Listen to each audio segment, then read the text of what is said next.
Dr. Narayana Group of Institutions and iCreate Degree College 100% placement. మీ భవిష్యత్తుకి మాది భరోసా.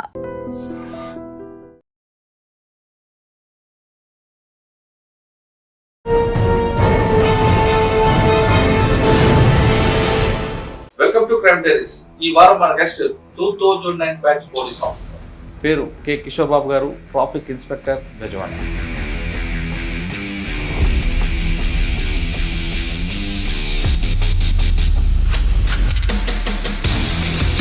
బెజవాడ వచ్చిన వాళ్ళు కానీ బెజవాడ ఫ్లోటింగ్ అవుతున్న వాళ్ళకి బెజవాడలో ఎలాంటి ఇబ్బంది లేకుండా, ట్రాఫిక్ ఇబ్బంది లేకుండా ప్రజలకు అవగాహన కల్పించడంలో ఎక్కువ ప్రయత్నిస్తున్నారు. ముగ్గురు ఎక్కకూడదని తెలుసా? మరి బండి ఎవరిది? బండికి నెంబర్లు కూడా లేవు, చూసావా? ఏమో సార్, మరి నేను క్యాటరీస్ వాళ్ళేది సార్. అడిగావా నెంబర్ లేదు ఏంట్రా అని? అడగలేదు. బండికి నెంబర్ లేదు. హెల్మెట్ పెట్టారా? పోనీ హెల్మెట్ పెట్టలా. లైసెన్స్ ఉందా నడిపినోడికి? తెలీదు, ఉండదు. ఎందుకంటే no helmet, wrong driving, triple riding, no number plate, చట్టంలో ఉండవు, మోటార్ వెహికల్ యాక్ట్లో ఉండాల్సిన చేయకూడని అన్నీ ఉన్నాయి మీ దగ్గర. బండి నడపడానికి డ్రైవింగ్ లైసెన్స్ అని ఇస్తారు, తీసుకున్నారా? భీమవరం లైసెన్స్ అవసరం లేదా? భీమవరం లైసెన్స్ అవసరం లేదా? మరి లైసెన్స్ ఏదే అంటే మాది భీమవరం ఉంటాం. మా ఊళ్ళో అయితే సార్ హెల్మెట్, లైసెన్స్ అన్ని పర్ఫెక్ట్గా పెట్టుకోండి సార్. నాది ఎలక్ట్రిక్ బైక్ సార్ చెప్పాలంటే. అంటే మీ ఊర్లో ఉన్నంత భయం మేము ఇక్కడ క్రియేట్ చేయలేకపోతున్నాం విజయవాడలో. చాలా బాధగా ఉంది తమ్ముడు. ఇది మా కోసం ఇలా పెట్టారు మీరు స్టైల్. మిమ్మల్ని చూసి అందరూ ఫాలో అయితే అందరూ ఇలా పెట్టుకుని తిరిగితే మీకు ఓకేనా? విజయవాడలో ట్రాఫిక్ వైలేట్ చేయడం, వాళ్ళకి మీరు ఎన్ఫోర్స్మెంట్ చేయడం, వాళ్ళకి ఫైన్ వేయడం, కానీ ఎడ్యుకేట్ చేయడం అన్నది కాన్సెప్ట్ ఎందుకు తీసుకున్నారు? దీంట్లో వచ్చే మీకు స్ట్రగుల్స్ ఎలా ఉన్నాయి, బెనిఫిట్స్ ఎలా? విజయవాడ ఎన్టీఆర్ డిస్ట్రిక్ట్ కమిషనర్ గారు శ్రీ ఎస్వి రాజశేఖర్ బాబు ఐపీఎస్ గారు, నిజంగా ఆయనకి మేము రుణపడి ఉంటాము. అంటే ఆఫీసర్స్ కూడా మాకు అంత కోఆపరేటివ్గా ఉన్నారు. వాళ్ళు ఫ్రీ హ్యాండ్ ఇచ్చి ట్రాఫిక్ని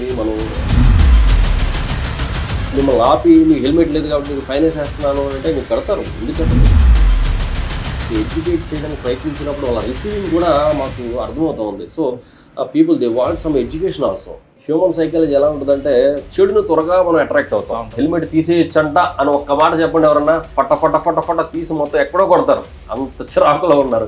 కానీ హెల్మెట్ పెట్టుకోవడంలో అందరినీ మనం పెట్టించగలిగితే ఆ స్ఫూర్తి అనేది కంటిన్యూ అవుతుంది. ఎవరైతే ఒకడిద్దరు నేను ఎందుకు పెట్టుకోవాలి, నేను పోతాను అని నువ్వు పోతే పోయావు, బట్ నిన్ను చూసి ఎవరైతే తీస్తారో హెల్మెట్స్ వాళ్ళు పోవడానికి కారణం నువ్వైనప్పుడు నువ్వు కూడా దానికి బద్దుడై ఉండాలి. సార్, మీకు హెడేక్ అనేది డ్రంక్ డ్రైవ్, రైట్? అటువంటి కేసుల్లో మీకు బాగా ఫండ్ ఉంది కానీ ఆల్కహాల్ ఆల్రెడీ లోపల ఉంది అంటే ఇంకా ఆడుకున్న గట్స్ ఇంకెవడుకుంటాం. సో ఏమైనా చేసేస్తాడు. అవసరమైతే పబ్లిక్లో తీసి డబ్బులు ఎంత ఇవ్వాలి, కొంతమంది చేస్తారు, కొంతమంది యాక్టింగ్ చేస్తారు. మామూలు యాక్టింగ్ కాదు, ఇంకా ఆస్కార్కి నామినేట్ అయ్యే వాళ్ళు కూడా చాలా మంది ఉన్నారు మా దగ్గర. స్టిల్ ఆఖరికి వాళ్ళతో ఊదించలేక వీడితో పడలేమని చెప్పి తీసుకెళ్ళి లాండ్ ఆర్డర్ చెప్పిన రోజులు కూడా ఉన్నాయి. సార్, తాగి మీకు దొరికాడు వాడు. Welcome to crime diaries. ఈ వారం మన గెస్ట్ 2009 బ్యాచ్ పోలీస్ ఆఫీసర్ పేరు కె కిషోర్ బాబు గారు, ట్రాఫిక్ ఇన్స్పెక్టర్ బెజవాడ. బెజవాడ అనగానే ట్రాఫిక్ గురించి ప్రత్యేక కార్యక్రమం చేపట్టారు బెజవాడ కమిషనర్ రాజశేఖర్ బాబు. బెజవాడ వచ్చిన వాళ్ళు కానీ బెజవాడ ఫ్లోటింగ్ అవుతున్న వాళ్ళకి బెజవాడలో ఎలాంటి ఇబ్బంది లేకుండా, ట్రాఫిక్ ఇబ్బంది లేకుండా ప్రజలకు అవగాహన కల్పించడంలో ఎక్కువ ప్రయత్నిస్తున్నారు. సాధారణంగా ట్రాఫిక్ అనగానే 3 ఈలు ఉంటాయి. 1 ఎడ్యుకేషన్, 2 ఎన్ఫోర్స్మెంట్, 3 ఇంజనీరింగ్. ఇంజనీరింగ్ విభాగం సెపరేట్ కాబట్టి పోలీస్ డిపార్ట్మెంట్లో ఎన్ఫోర్స్మెంట్, ఎడ్యుకేషన్ చేయడంలో ఎక్కువ ప్రాధాన్యత ఇస్తున్నారు. అందులో ఎన్ఫోర్స్మెంట్ చేయడం అనేది కాకుండా ఎన్ఫోర్స్మెంట్తో పాటు ప్రజలకి అవగాహన కల్పించాలి, ఎడ్యుకేట్ చేయాలనేది కమిషనర్ గారి ముఖ్య ఉద్దేశం. అందుకు అనుగుణంగా వాళ్ళకు ఒక టీం ఏర్పాటు చేసి హోంగార్డ్ దగ్గర నుండి అడిషనల్ డీసీపీ వరకు ఒక ప్రత్యేక బృందం ఏర్పాటు చేయడం, ప్రజలకు అవగాహన కల్పించడం అనేది బెజవాడ పోలీసు యొక్క ఒక ఐకాన్. సాధారణంగా ట్రాఫిక్ వైలేటర్స్ కనబడితే వాళ్ళకి చలానా వేయడం, పంపడం, వెహికల్ సీజ్ చేయడం అనేది కాకుండా వాళ్ళకి అవగాహన కల్పించడం, ఆ అవగాహనలో వాళ్ళతో కాసేపు కామెడీ చేయడం, వాళ్ళకి జరిగిన నష్టాల గురించి వివరించడమే కాకుండా వాళ్ళు ఎంత విసిగించినా ఏమాత్రం సహనం కోల్పోకుండా మాట్లాడడం బెజవాడ ట్రాఫిక్ పోలీసుల యొక్క ప్రత్యేకత. అటువంటి బృందాన్ని మేము పరిచయం చేస్తున్నాం. ఆ బృందం ఆ ఓపిక ఎక్కడి నుంచి వస్తుంది, వాళ్ళకి ఎలాంటి ట్రాఫిక్ పరిస్థితి ఎదురవుతున్నారు, వాళ్ళతో మాట్లాడుతున్నప్పుడు వాళ్ళకున్న సహనం ఎంత, ఆ ఎనర్జీ ఎక్కడి నుంచి వస్తుంది, ఉదయం నుంచి సాయంత్రం వరకు ఆ ఎనర్జీ కాపాడుకోవడానికి వాళ్ళు చేస్తున్న కృషి ఏంటో వాళ్ళని తెలుసుకుందాం. అందులో ముఖ్యంగా ఇప్పుడు మనతో మాట్లాడడానికి సాధారణంగా ప్రతి సోషల్ మీడియాలో ఎక్కువగా వైరల్ అవుతున్న ఇన్స్పెక్టర్ కిషోర్ బాబు ఉన్నారు. ఆయన అడిగి తెలుస్తుంది. సార్ నమస్తే అండి. నమస్తే సార్. ముందుగా బెజవాడ ట్రాఫిక్ యూనిట్కి నా సెల్యూట్ అండి.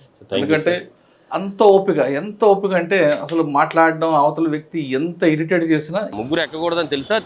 తెలిసి అక్కడ ఎక్కాను సార్. మరి బండి ఎవరిది? అన్నీ సార్ బండి. బండికి నెంబర్లు కూడా లేవు, చూసావా? ఏమో సార్ మరి నేను కేటగిరీ చూడలేదు సార్. అడిగావా నెంబర్ లేదు ఏంట్రా అని? అడగలేదు సార్. అడగలేదు. బండికి నెంబర్ లేదు. హెల్మెట్ పెట్టారా పోనీ? లేదు సార్ పెట్టలేదు. హెల్మెట్ పెట్టలా. లైసెన్స్ ఉందా నడిపినోడికి? తెలియదు సార్ మరి. తెలీదు. అన్నయ్య ఉండదు, ఎందుకంటే no helmet, wrong driving, triple riding, no number plate, చట్టంలో ఉండ మోటార్ వెహికల్ యాక్ట్లో ఉండాల్సిన చేయకూడని అన్నీ ఉన్నాయి మీ దగ్గర. బండి నడపడానికి డ్రైవింగ్ లైసెన్స్ అని ఇస్తారు, తీసుకున్నారా? భీమవరం లైసెన్స్ అవసరం లేదా? మరి లైసెన్స్ ఏదే అంటే మాది భీమవరం అంటాం. మా ఊళ్ళో అయితే సార్ హెల్మెట్ లైసెన్స్ అన్ని పర్ఫెక్ట్గా పెట్టుకోండి సార్. నా ఎలక్ట్రిక్ బైక్ సార్ చెప్పాలంటే. అంటే మీ ఊర్లో ఉన్నంత భయం మేము ఇక్కడ క్రియేట్ చేయలేకపోతున్నాం విజయవాడలో. చాలా బాధగా ఉంది తమ్ముడు. ఇది మా కోసం ఇలా పెట్టారు మీరు స్టైల్. మిమ్మల్ని చూసి అందరూ ఫాలో అయితే అందరూ ఇలా పెట్టుకుని తిరిగితే మీకు ఓకేనా? ఎందుకు మంచిది కాదు? ఇలా ఎందుకు పెట్టారు? ఏదో అనుకుంటున్నారు ప్రతిదీ కెమెరాస్లో రికార్డ్ అవుతుంది, అక్కడ పడిపోతున్నాయి హెల్మెట్ పెట్టకపోయినా మీరు సిగ్నల్ జంప్ చేసినా పడిపోతూ ఉన్నాయి. సో ప్రమాదకరమైన రీతిలో బండి నడుపుతున్నందుకు మీకు ఒక ఫైన్ వేయాలా, కానీ కనీసం హెల్మెట్ పెట్టారన్న దృక్పథంతో మేము పంపిస్తాం. ఇంకోసారి రిపీట్ చేయొద్దు. మీరు ఈ బండి మీద వచ్చారమ్మా? ఏమవుతారు మీరు? మీ అబ్బాయా? ఏ గుడికి వెళ్ళారమ్మా? ఆంజనేయ గుడికి వెళ్ళారు. ఓకే రైట్, సంతోషం. ఓకే, నెంబర్ బోర్డు లేకుండా తిరుగుతున్నాడు అబ్బాయి, పర్వాలేదా? అవసరం లేదంటారా? ఎందుకమ్మా ఇంత పవర్ బైక్ ఇప్పుడు ఈ కుర్రోడికి అవసరం ఏముంది? ఏం చదువుతున్నాడు అబ్బాయి? ఏ ఇయర్? ఏనన్నా కంప్లీట్ అయిపోయి ఏంటి గ్రూపు? ఈసీ. ఎలా చదువుతున్నాయి? ఎలా వస్తాయి మార్కులు? అన్నీ అయిపోయినాయి సబ్జెక్టులు అన్నీ? ఏమైనా ఉన్నాయి పెండింగ్? అన్నీ అయిపోయినాయా? బాగా చదువుతున్నాడా? బాగా చదివే కుర్రోడిని ఈ బైక్ వల్ల కుర్రోడు ఎంత అయింది బండిది? ఎంత అయింది? 1,30,000. మీరేం చేస్తారమ్మా? ఫాదర్ ఏం చేస్తారు? ఓకే, మనం మరి ఆ డబ్బులు దీనికి పెట్టే బదులు దేనికన్నా వాడుకుంటే ఉపయోగం కదా. మీ అమ్మగారికి మంచిగా ఆ 1,30,000 రూపాయలతో నువ్వు 30,000కి సెకండ్ హ్యాండ్ బైక్ తీసుకుని ఆ 1,00,000 రూపాయలతోటి మంచిగా ఆవిడకి ఏదైనా ఒక గోల్డ్ చైన్, నీకేమో మంచి బండి ఇచ్చి తిప్పుతున్నారు, ఆవిడేమో రోల్డ్ గోల్డ్ వేసి తిరుగుతున్నారు ఆవిడ. అవునమ్మా? నీ ఆనందం కోసం నీకేమో 1,30,000 రూపాయల బైక్ సెకండ్ హ్యాండ్లో 1,30,000, ఆవిడేమో రోల్డ్ గోల్డ్ వేసుకుని నీ ఆనందం కోసం తిప్పుతున్నారు. కానీ ఇది ఆనందం అనుకుంటాం కానమ్మా, ఇలాంటి అంటే కంపెనీయే బ్యాన్ చేసేసి కదా అంటారేమో, వాళ్ళు ఏముంది కనిపెడతారు. బట్ మనం ఎంతవరకు అవసరం అంతవరకే తీసుకోవాలా. ఇలాంటి బైకులు ఎక్కిన కానీ ఏమవుద్దంటే ఓవర్గా స్పీడ్ వెళ్ళాలనిపిస్తుంది, ఏదో ఒక తప్పు చేయాలనిపిస్తుంది, ఏదో ఒకటి వికృతి చేష్టలు చేయాలనిపిస్తుంది. మంచిగా చదివే కుర్రోళ్ళు కూడా చెడ్డగా అయిపోవడానికి అవకాశం ఉంటుంది. ఈ కుర్రోడికి లేకపోయినా ఇంకో కుర్రోడు ఎవడో తయారవుతాడు. కనీసం మీ అమ్మగారిని ఇక్కడ ప్రశాంతంగా కూర్చోబెట్టుకోవడానికి అవకాశం ఉంది ఈ బండి మీద? ఉందా? ఎందుకే మరి? పోనీ ఈ బండితో నీకు ఎడ్యుకేషన్లో నీకేమన్నా యూస్ఫుల్గా ఉందా? దీనివల్ల నాకు మార్కులు బాగా వస్తాయి అని ఏమైనా ఉందా? వస్తాయా? పోతాయి ఇంకా. ఎందుకంటే ఈ బండి ఉన్నా కాబట్టి మనం పిచ్చి తిరుగులు తిరగాలనిపిస్తూ ఉంటుంది. ఇది కరెక్ట్ కాదమ్మా, కరెక్ట్ కాదు. మీరు ఎంతో కష్టపడుతున్నారు, మీ వారు కష్టపడుతున్నారు. మీ కష్టాన్ని ఈ బండి మీద పోసేసి ఈ బండి మీద ఈ కుర్రోడిని తిప్పి రేపు పొద్దున ఆ అబ్బాయి లైఫ్ రిస్క్ వస్తుంది. మార్పిచ్చేయండి. మీకు బండి అవసరం అనుకుంటే 30-40 వేలతో స్కూటీ ఏదైనా కొనివ్వండి, అవసరానికి అంతే. ప్రస్తుతానికి ఏం అవసరం. ఆ కుర్రోడు నువ్వు బాగా చదివించావు అనుకో, మెర్సిడెస్ బెంజ్లో తిప్పుతాడు, నిన్ను బెంజ్ కార్లో తిప్పుతారు కూడా. ఏం లేదు, తప్పేం లేదు. స్తోమతతో సంబంధం లేదు, కష్టపడి చదివిస్తే చాలు. చిన్న మధ్యతరగతి ఇంకా చిన్న స్థాయి వాళ్ళు కూడా పెద్ద ఉద్యోగాల్లో సెటిల్ అవుతున్నారు. ఓకేనా? తల్లిదండ్రులు కష్టపడుతున్నారు కదా, వాళ్ళు ఇస్తున్నారు కదా అని చెప్పి మనం అది మిస్యూజ్ చేయకూడదు. ఇది మిస్యూజ్ అంటారు దీన్ని. ఆవిడ ఎంత కష్టపడుతుందో చిన్న స్థాయిలో, ఆవిడ మెడలో రోల్ గోల్డ్ వేసుకుని తిరుగుతూ ఉన్నారు. నువ్వేమో మంచి కాస్ట్లీ బైక్ వేసుకుని తిరుగుతూ ఉన్నావు. ఇది అవసరమా నీకు? ఏమా అవసరం కాదు. ఎందుకు చూసావా, ఈ బండి ఎక్కిన కాబట్టి నీ హెయిర్ స్టైల్ మారిపోయింది, నీ గడ్డం స్టైల్ మారిపోయింది, అన్నీ మారిపోతాయి. నీ మైండ్ కూడా మారలేదని నేను అనుకోవట్లేదు, నీ మైండ్ కూడా మారిపోయి ఉండొచ్చు. కనీసం ఇదన్నా మారిస్తే, మన వేషధారణ కూడా మారితే చదువు మీద వస్తుంది. నువ్వు చదివి బాగా సెటిల్ అయితే ఇది కాదు, ఇంకా నువ్వు మంచి మంచి తీసుకోవచ్చు. మీ అమ్మగారిని పక్క సీట్లో కూర్చోబెట్టుకుని అలా తిరగవచ్చు నువ్వు. ఇప్పుడు చెప్పు నెంబర్ సంగతి ఏంటి? ఇంకా అవకాశం ఉండదు. ఒకసారి మీరు పట్టుకున్న తర్వాత ఇంటికి వెళ్ళాక నెంబర్ లేకుండా మీరు సిటీలో ఇష్టానుసారం తిరిగి. మరి హెల్మెట్ ఏది అమ్మా? నీకు డ్రైవింగ్ లైసెన్స్ ఉందా? ఓకే, నీకు హెల్మెట్ లేదు, డ్రైవింగ్ లైసెన్స్ లేదు, బండికి నెంబర్ లేదు, మరి ఏముందని మీరు రోడ్డు మీద తిరుగుతున్నారమ్మా? ఎవరినో మీ తాలూకా ఎవరినో గుద్దేసి వెళ్ళిపోతారో, నెంబర్ ఉండదు బైక్. ఏ నెంబర్ మీద మీరు కంప్లైంట్ ఇస్తారు? కెమెరాలు చూస్తే దొరుకుద్దా? ఏ మాత్రం ముఖం మీద విసుగు లేకుండా నవ్వుతూ ఆయనకి చొరకలు అంటిస్తూ, తాగిన వాళ్ళైతే వాళ్ళకి ఇంకో రకంగా చొరకలు ఇస్తూ మీరు మీ టీం చాలా బాగా చేస్తారు. ఎందుకంటే పబ్లిక్కి ట్రాఫిక్ అనేది మెయిన్, విజిబుల్ పోలీసింగ్. పబ్లిక్కి ట్రాఫిక్ అవేర్నెస్ తీసుకొస్తే వాళ్ళు ఖచ్చితంగా వాళ్ళు మార్పు వస్తుంది అనేది అందరూ చెప్తారు. ముఖ్యంగా మీ సిపి గారు ఉన్నారు. ఇప్పుడు విజయవాడ తీసుకుందాం. విజయవాడలో బెంచ్ సర్కిల్ అవ్వచ్చు, లేదంటే ఫుడ్ సెంటర్ అవ్వచ్చు, లేదంటే సత్యనారాయణపురం, వంతెన, వారాది, ఏ ప్రాంతం తీసుకున్నా మీకు రాంగ్ సైడ్లో కనిపిస్తుంటారు, హెల్మెట్ లేని కనిపిస్తుంటారు, ట్రిపుల్ డ్రైవ్ కనిపిస్తుంటారు, ముఖ్యంగా డ్రంక్ అండ్ డ్రైవ్ పగలు కూడా తాగి వచ్చిన వాళ్ళు కనిపిస్తుంటారు. వాళ్ళకి మీరు మాట్లాడుతున్నప్పుడు సరే మీకు ఏమాత్రం విసుగు అనిపించదా? ఎంత విసిగిస్తుంటారో వాళ్ళంటే అంతలా విసిగిస్తుంటారు. చూసిన వాళ్ళు మాకే ఇరిటేషన్ వస్తుంటుంది, ఏంటి ఇలా మాట్లాడతాడు. ఏమాత్రం మీరు ఈ ముఖం మీద కానీ ఎక్కడ కనపడకుండా ఆ కోపాన్ని దిగబింకుంటూ వాళ్ళతో మాట్లాడుతున్నారు. ఆ సహనం ఎలాగొచ్చింది? బెజవాడ పబ్లిక్ ట్రాఫిక్ సెన్స్ ఉందా లేదా? మీకు దొరుకుతున్న కేసులు ఏ టైప్ ఆఫ్ కేసులు దొరుకుతున్నాయి? ఈ ప్రశ్నకు సమాధానం చెప్పే ముందు కిషోర్ బాబు గారి కుటుంబ నేపథ్యం, కిషోర్ బాబు గారు పోలీస్ యూనిఫామ్ బై ఛాన్సా బై చాయిసా? నా పేరు Kishore Babu, 2009 batch civil sub inspector. నేను నా అకాడమిక్స్ అంతా కూడా వెస్ట్ గోదావరి డిస్టిక్, అంటే వెస్ట్ గోదావరి డిస్టిక్లో సిద్ధాంతం గ్రామం నుంచి పెనుగొండ కాలేజీలో సిద్ధాంతం హై స్కూల్లో చదివి మదర్ అక్కడ టీచర్గా చేశారు. పెనుగొండ కాలేజీలో కంప్లీట్ చేశాను ఎడ్యుకేషన్ అంతా కూడా. అప్పుడు కాలేజీ టైమ్స్లో కూడా ఎన్సీసీ చేసినప్పుడు చాలా ఇంట్రెస్టెడ్గా ఇంటర్ కాలేజీలో ఉన్నప్పుడే డిగ్రీ కాలేజీలో ఎన్సీసీ జరుగుతూ ఉంటే అక్కడ మార్చింగ్ జరుగుతుంటే అది చూసి ఇక్కడ మేము కూడా మార్చింగ్ చేస్తూ ఉండేవాళ్ళం. ఎప్పుడెప్పుడు ఇంటర్ అయిపోద్దా, జూనియర్ ఇంటర్ అవుద్దా, సీనియర్ ఇంటర్లోకి వెళ్ళి ఎన్సీసీ జాయిన్ అవ్వాలని అంత ప్యాషన్గా ఉండేవాళ్ళం. ఆ తర్వాత డిగ్రీలో జాయిన్ అయిన తర్వాత ఎన్సీసీ చేసి అప్పుడే మీకు యూనిఫామ్ ప్యాషన్ ఉంది బాగా. 8th క్లాస్లో బర్త్డేకి డబ్బులు ఇస్తే కొత్త బట్టల బదులు యూనిఫామ్ కుట్టించుకున్నాం. అప్పటి నుంచి ఆ ప్యాషన్ ఉంది. ఆ తర్వాత డిగ్రీలో ఎన్సీసీ జాయిన్ అయ్యాము. ఎన్సీసీ జాయిన్ అయిన తర్వాత అదే ప్యాషన్తో ఎన్సీసీలో డిగ్రీలో రిపబ్లిక్ డే పెరేడ్ 2001లో ఢిల్లీ రాజ్పథ్ పెరేడ్ కూడా నేను చేశాను. ఎన్సీసీ అప్పుడు ఆంధ్ర బెస్ట్ క్యాడెట్గా కూడా నేను సెలెక్ట్ అవ్వడం జరిగింది. ఎన్సీసీ ఆర్డీ పీరియడ్లో రాజ్పథ్ చేయడం జరిగింది. తర్వాత ఎడ్యుకేషన్ తర్వాత ఎస్ఐ, సివిల్ ఎస్ఐ, సబ్ ఇన్స్పెక్టర్గా చేయడం జరిగింది. ఫస్ట్ ఆర్ఎస్ఐగా 7 బ్యాచ్లో నేను ట్రైనింగ్ కూడా కంప్లీట్ చేశాను ఆర్ఎస్ఐగా. అప్పుడు సీఎం పిస్టల్ కూడా తీసుకున్నాను. ఆ తర్వాత హోమ్ మినిస్టర్ బ్యాటన్ తీసుకున్నాను, బెస్ట్ ఇండోర్, బెస్ట్ ఆల్రౌండర్ తీసుకున్నాను. తర్వాత అగైన్ సివిల్ సబ్ ఇన్స్పెక్టర్గా వెంటనే మళ్ళీ నెక్స్ట్ నోటిఫికేషన్లోనే రావడం జరిగింది. ఫస్ట్ ట్రైనింగ్ అయిన వెంటనే కూడా నాది ఫస్ట్ ఏజెన్సీ అండి, ఈస్ట్ గోదావరి ఏజెన్సీలో జడ్డంగి అనేది ఒక రాజవోమంగి మండలంలో ఒక విలేజ్. అది ఒక సెపరేట్ పోలీస్ స్టేషన్ ఉండే. అప్పుడు మావోయిస్ట్ ఎఫెక్ట్ అది ప్రాబల్యం ఉండడం వల్ల దానికి ఒక పోలీస్ స్టేషన్, సిఆర్పిఎఫ్ అంత ఇవ్వడం జరిగింది. జడ్డింగ్లో ఫస్ట్ పోస్టింగ్ చేశాను. మొత్తం సర్వీస్ అంతా ఈస్ట్ గోదావరి. ఓకే, అక్కడ మీకు వచ్చిన ఛాలెంజ్ ఏంది? ఎందుకంటే మీకు అటువైపు విశాఖపట్నం ఏజెన్సీ, రాజభవన్ ఏజెన్సీ, అక్కడ పారిపోయి అక్కడ అఫెన్స్ చేయడం, ఇక్కడ షెల్టర్ తీసుకోవడం, లేదా ఇక్కడ తీసి అక్కడ షెల్టర్ తీసుకోవడం. ఈ ప్రాంతం నుంచి ఆ ప్రాంతంకి వెళ్ళాలంటే కేడీపేట కానీ అన్నవరం కానీ ఇవన్నీ వెళ్ళాలంటే కంప్లీట్గా బై వాక్ వెళ్ళాల్సింది, రోడ్ కనెక్టివిటీ లేదు. ఆ ఛాలెంజ్ ఎలా మీరు ఓవర్కమ్ చేశారు? అప్పుడు జడ్డంగి నేను సివిల్ ఎస్ఐగా చేశాను. అప్పుడు నెంబర్ ఆఫ్ మూమెంట్స్, మరి గ్రేవన్స్ పార్టీస్తో కావచ్చు, స్పెషల్ పార్టీస్తో కావచ్చు, డెఫినెట్గా మీరు చెప్పిన ఏరియాస్ అన్నీ కూడా చాలా ఎఫెక్టెడ్ ఏరియాస్ అన్నీ కూడా మారేడుమిల్లి, ఆ పైన డొంకరా ఇదంతా కూడా చాలా ఇదిగా ఉండేది.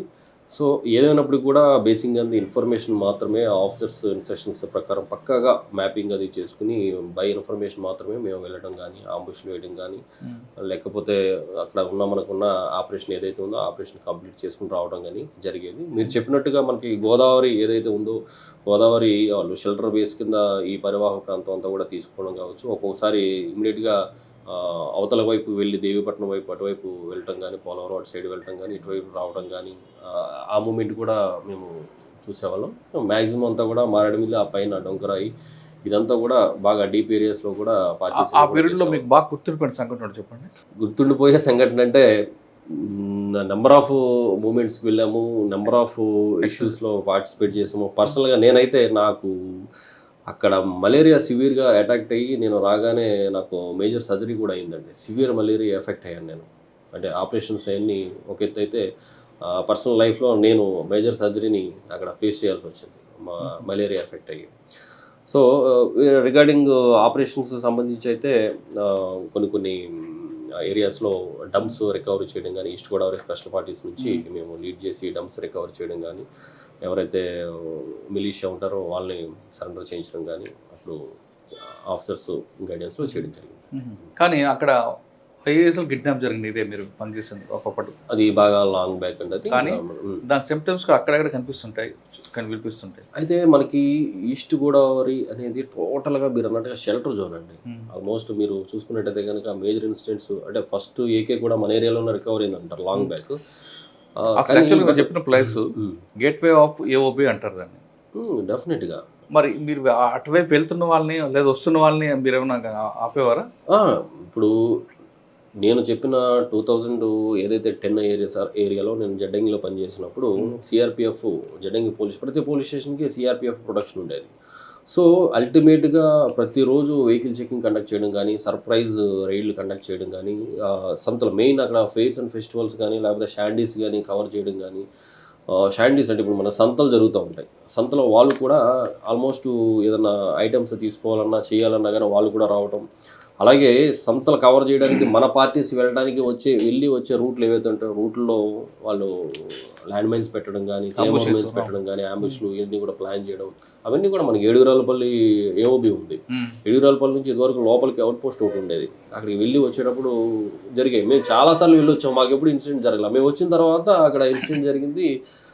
మన పార్టీ సిఆర్పిఎఫ్ పార్టీ అక్కడ ఇదవడం జరిగింది, షాండీ కవర్ చేసుకుని వస్తూ ఉంటే జరిగింది. సో నెంబర్ ఆఫ్ ఇన్సిడెంట్స్ అన్నీ కూడా. బట్ అక్కడ అఫెన్స్ చేయడానికి అయితే త్వరగా ఈ మధ్య కాలంలో అయితే నాకు తెలిసినంత వరకు మేము ఉన్న టైంలో అఫెన్స్ చేయడానికి అయితే అంత స్పీడ్గా ఎక్కడ కూడా నోట్ కాదు. యాక్చువల్గా ట్రాన్స్పోర్ట్ వే కదండి వాళ్ళకి. అంతే ఆ కారిడార్ ట్రాన్స్పోర్ట్ కారుగా పెట్టుకున్నారు ఏఓబీలకు వెళ్ళడానికి. అవునండి. అక్కడ అఫెన్స్ చేస్తే మీకు వాళ్ళకి ఇంకా వేరే మార్గం ఉండదు, వేరే అవకాశం కూడా ఉండదు, తినడానికి తిండి కూడా దొరకదు. ఓకే, అక్కడ నుండి ఎక్కడికి వచ్చారు నెక్స్ట్? సో జడ్డంగి తర్వాత అప్పుడు ఈస్ట్ గోదావరి మన కాకినాడ సెజ్ ఏరియాలో బాగా గొడవలు జరుగుతూ ఉండేవి. సెజ్ యాక్టివిటీస్ సంబంధించిన ల్యాండ్ ఎక్విజిషన్ కానీ అప్పట్లో గొడవలు జరుగుతూ ఉండేవి. అప్పట్లో అక్కడ ల్యాండ్ ఆర్డర్ ప్రాబ్లం వచ్చి అక్కడ ఎస్ఐ గారిని వేరే చోటికి ట్రాన్స్ఫర్ చేయడం జరిగింది. అక్కడ ఎవరిని వేస్తే బాగుంటుందన్న క్రమంలో నేను అక్కడ పిఠాపురం దగ్గర ఉప్పాడ కొత్తపల్లిలో ప్రొవిషనరీ ఎస్ఐగా చేయడం, ఎస్సీజెడ్ యాక్టివిటీస్లో కొద్దిగా యాక్టివ్గా పార్టిసిపేట్ చేయడంతో నా పేరు సీనియర్ ఆఫీసర్స్ సజెస్ట్ చేయడం, వెంటనే ఏజెన్సీ నుంచి మళ్ళీ నేను అక్కడికి రావడం. మీకు ఏజెన్సీలో చేసినప్పుడు కూడా రిమార్కబుల్గా నేను అక్కడ ఈ మన ఏజెన్సీలో డ్రాప్ అవుట్స్ వాళ్ళందరూ కూడా అప్పట్లో నాకు కానిస్టేబుల్ ఎస్ఐస్ నోటిఫికేషన్ పడితే వాళ్ళందరినీ డ్రాప్ అవుట్స్ అందరినీ కూడా ఆటోస్ వెహికల్స్ పెట్టి కిందకి రప్పించి 80 మెంబర్స్ని తీసుకెళ్ళి హెడ్ క్వార్టర్కి తీసుకెళ్ళి వాళ్ళందరినీ కూడా అప్లికేషన్స్ పెట్టించాను వాళ్ళ చేత. వాళ్ళకి రోజు మీరు నమ్ముతారో లేదో అక్కడ లోకల్గా ఉండే పీఈటీస్ పాపం వాళ్ళు కూడా బయట ఎక్కడో వేరే అర్బన్ ఏరియాస్లో సెలెక్ట్ అయ్యి ఇక్కడికి వచ్చి ఉంటారు పీఈటీస్. నా ఏజ్ పీపుల్ ఎవరైనా ఉంటాయి ఎంప్లాయీస్ వాళ్ళందరినీ పిలిచి సరదాగా వాళ్ళతో స్నాక్స్ అది పెట్టించి ఆ పీఈటీస్ని తీసుకుని ఈ ఏజెన్సీ పిల్లలు డ్రాప్ అవుట్స్ అందరికీ కూడా అప్లికేషన్ పెట్టించి వాళ్ళతో ప్రతిరోజు మార్నింగ్ అక్కడ ఆ ఈవెంట్స్ కండక్ట్ చేసేవాళ్ళం అండి. డైలీ 5 km అంటే వీక్లీ 5 km పెట్టేవాళ్ళం. ఉమెన్కి అయితే 2.5 పెట్టేవాళ్ళం. హై జంపు, లాంగ్ జంపు ఇవన్నీ కూడా. అలాగే మనకి కాకినాడలో శ్యామ్ ఇన్స్టిట్యూట్ ఉంటుంది, మనకి ఎస్ఐసి కానిస్టేబుల్కి కోచింగ్ ఇస్తూ ఉంటారు. ఆ శ్యామ్ శ్యామ్ గారిని కూడా రిక్వెస్ట్ చేసి మాకు అక్కడికి ఏజెన్సీకి తీసుకొచ్చి ఆయనతో క్లాసులు ఇప్పించి ఆయనతో డెమో క్లాసులు కూడా ఇప్పించి ఆయనతో మెటీరియల్ అంతా కూడా అదని కూడా చూసి మెటీరియల్ అంతా కూడా పిల్లలందరికీ ఇవ్వడం అలాంటివన్నీ కూడా చేయడం జరిగింది. సో అక్కడ మనకు అవకాశం ఉంది కాబట్టి వాళ్ళని మావోయిజం వైపు వెళ్లకుండా ఉండే నిమిత్తం వాళ్ళని సమ్ సార్ట్ ఆఫ్ ఎడ్యుకేషన్ వైపు, ఎంప్లాయ్మెంట్ వైపు తీసుకురావడానికి కొంత ఆ ప్రయత్నం కూడా అప్పుడు చేయడం జరిగింది. అప్పుడు నా ఆఫీస్ కూడా సర్జ్కి వచ్చారు. తర్వాత సెజ్లో ఇక్కడ ఇష్యూస్ అయ్యి ఇక్కడ గొడవలు అవ్వడం, ఎస్ఐ గారిని వేరే చోట ట్రాన్స్ఫర్ చేయడం, అప్పుడు నా పేరు నామినేట్ చేయడం, నేను మళ్ళీ అక్కడికి వెళ్ళి తొండంగి ఏరియాలో నేను చేయడం. అక్కడ 3.5 years కంటిన్యూ ఏ ఇష్యూస్ లేకుండా ఎవరి వల్ల అయితే అక్కడ ఇష్యూస్ వచ్చినాయో వాళ్ళందరూ కూడా నాకు అక్కడ సపోర్ట్ చేయడం. అంటే బేసిక్గా అంతే అక్కడ ఉన్న కౌన్సిలింగ్ కానీ అవేర్నెస్ కానీ క్రియేట్ చేసుకుంటూ వితౌట్ ఇష్యూస్ అక్కడ ఏమీ లేకుండానే అంతా కూడా నా టెన్యూర్ అంతా కంప్లీట్ చేసుకుని బయటికి రావడం జరిగింది. ఓకే, నెక్స్ట్ ఎక్కడికి వచ్చారండి? నెక్స్ట్ అక్కడ నుంచి కాకినాడ 3 town, అక్కడ నుంచి మళ్ళీ అనపర్తి నుంచి పెదపూడి చేస్తున్నప్పుడు ఒక భవానీ జ్యువెలరీస్ అని చెప్పేసి ఒక జ్యువెలరీ షాప్. వెళ్లే ముందు అనపర్తి కాకినాడలో చాలా కాకినాడలో తక్కువ టైమే చేశానండి యాక్చువల్గా, 8 months అలా చేశాను. ఆ తర్వాత అనపర్తి వెళ్ళాను. అనపర్తిలో 2.5 years చేశాను.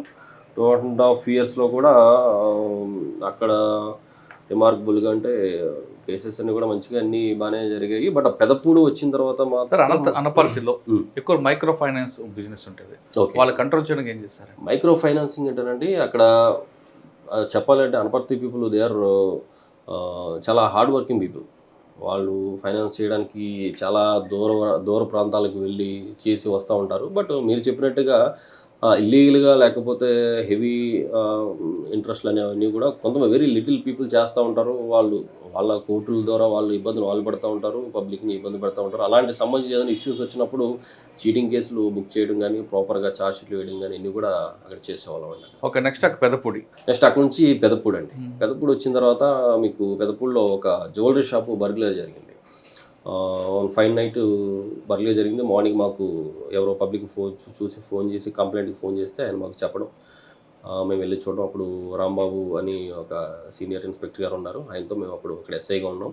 మా టీం అంతా కూడా కలిసి అక్కడ చేయడం. అంటే టెక్నాలజీ జస్ట్ అప్పుడే, ఇప్పుడు నేను చెప్పేది 2017 ఆ రేంజ్ అండి. 2017 సీసీ కెమెరాస్ ఎంత యూజ్ఫుల్ అనేది ఒక ఫ్రెండ్ ద్వారా నేను అక్కడ సీసీ కెమెరా పోలీస్ స్టేషన్ కూడా వేయించి, పోలీస్ స్టేషన్ బయట కూడా ఒక కెమెరా పెట్టానండి. ఒకరోజు బయట కూడా పెట్టాను. సో ఈ బర్గ్లరీ జరిగింది అక్కడ నుంచి ఒక 10 kilometers దూరంలో ఒక గొల్లల మావిడాడు అని ఒక విలేజ్లో బర్గ్లరీ జరిగింది. మొత్తం షట్టర్ ఎత్తేసారు, టోటల్గా కొట్టేశారు, గోల్డ్ మొత్తం సిల్వర్ గోల్డ్ పట్టుకుపోయారు. పట్టుకుపోతే మీరు నమ్మరు, మేము మార్నింగ్ మాకు ఫోన్ కాల్ వచ్చిన తర్వాత వెళ్ళాము, మా ఇన్స్పెక్టర్ గారు మేము వెళ్ళాము. స్టిల్ టోటల్గా కేసు డిటెక్ట్ అయ్యి రికవర్ అయ్యే వరకు కంటిన్యూ అదే పనిలో అదే వర్క్లో ఉన్నాము. 48 hours బిలో 48 hours ఉన్న టోటల్ ఇంటాక్ట్ ప్రాపర్టీ తీసుకొచ్చాము. సో ఈ డ్యూరింగ్ ది ఇన్వెస్టిగేషన్ అన్నీ మేము పరిశీలిస్తూ ఉన్నాము, కెమెరాస్ కూడా అన్నీ వెరిఫై చేస్తూ ఉన్నాము. లక్కీలీ అక్కడ మనకి యూజ్ఫుల్ కెమెరాస్ అయితే అక్కడ ఫుటేజెస్ దొరకలేదు, వాళ్ళు ఏ సైడ్కి వెళ్ళారు అనేది. బట్ వాళ్ళ అఫెన్స్కి వెళ్తుండగా మనకి ఐడెంటిఫై అయిపోయింది, బట్ ప్రాపర్గా లేదు. సో ఏ డైరెక్షన్లో వెళ్ళారు, ఎటు వెళ్ళారు అనేది మనకు తెలియలేదు.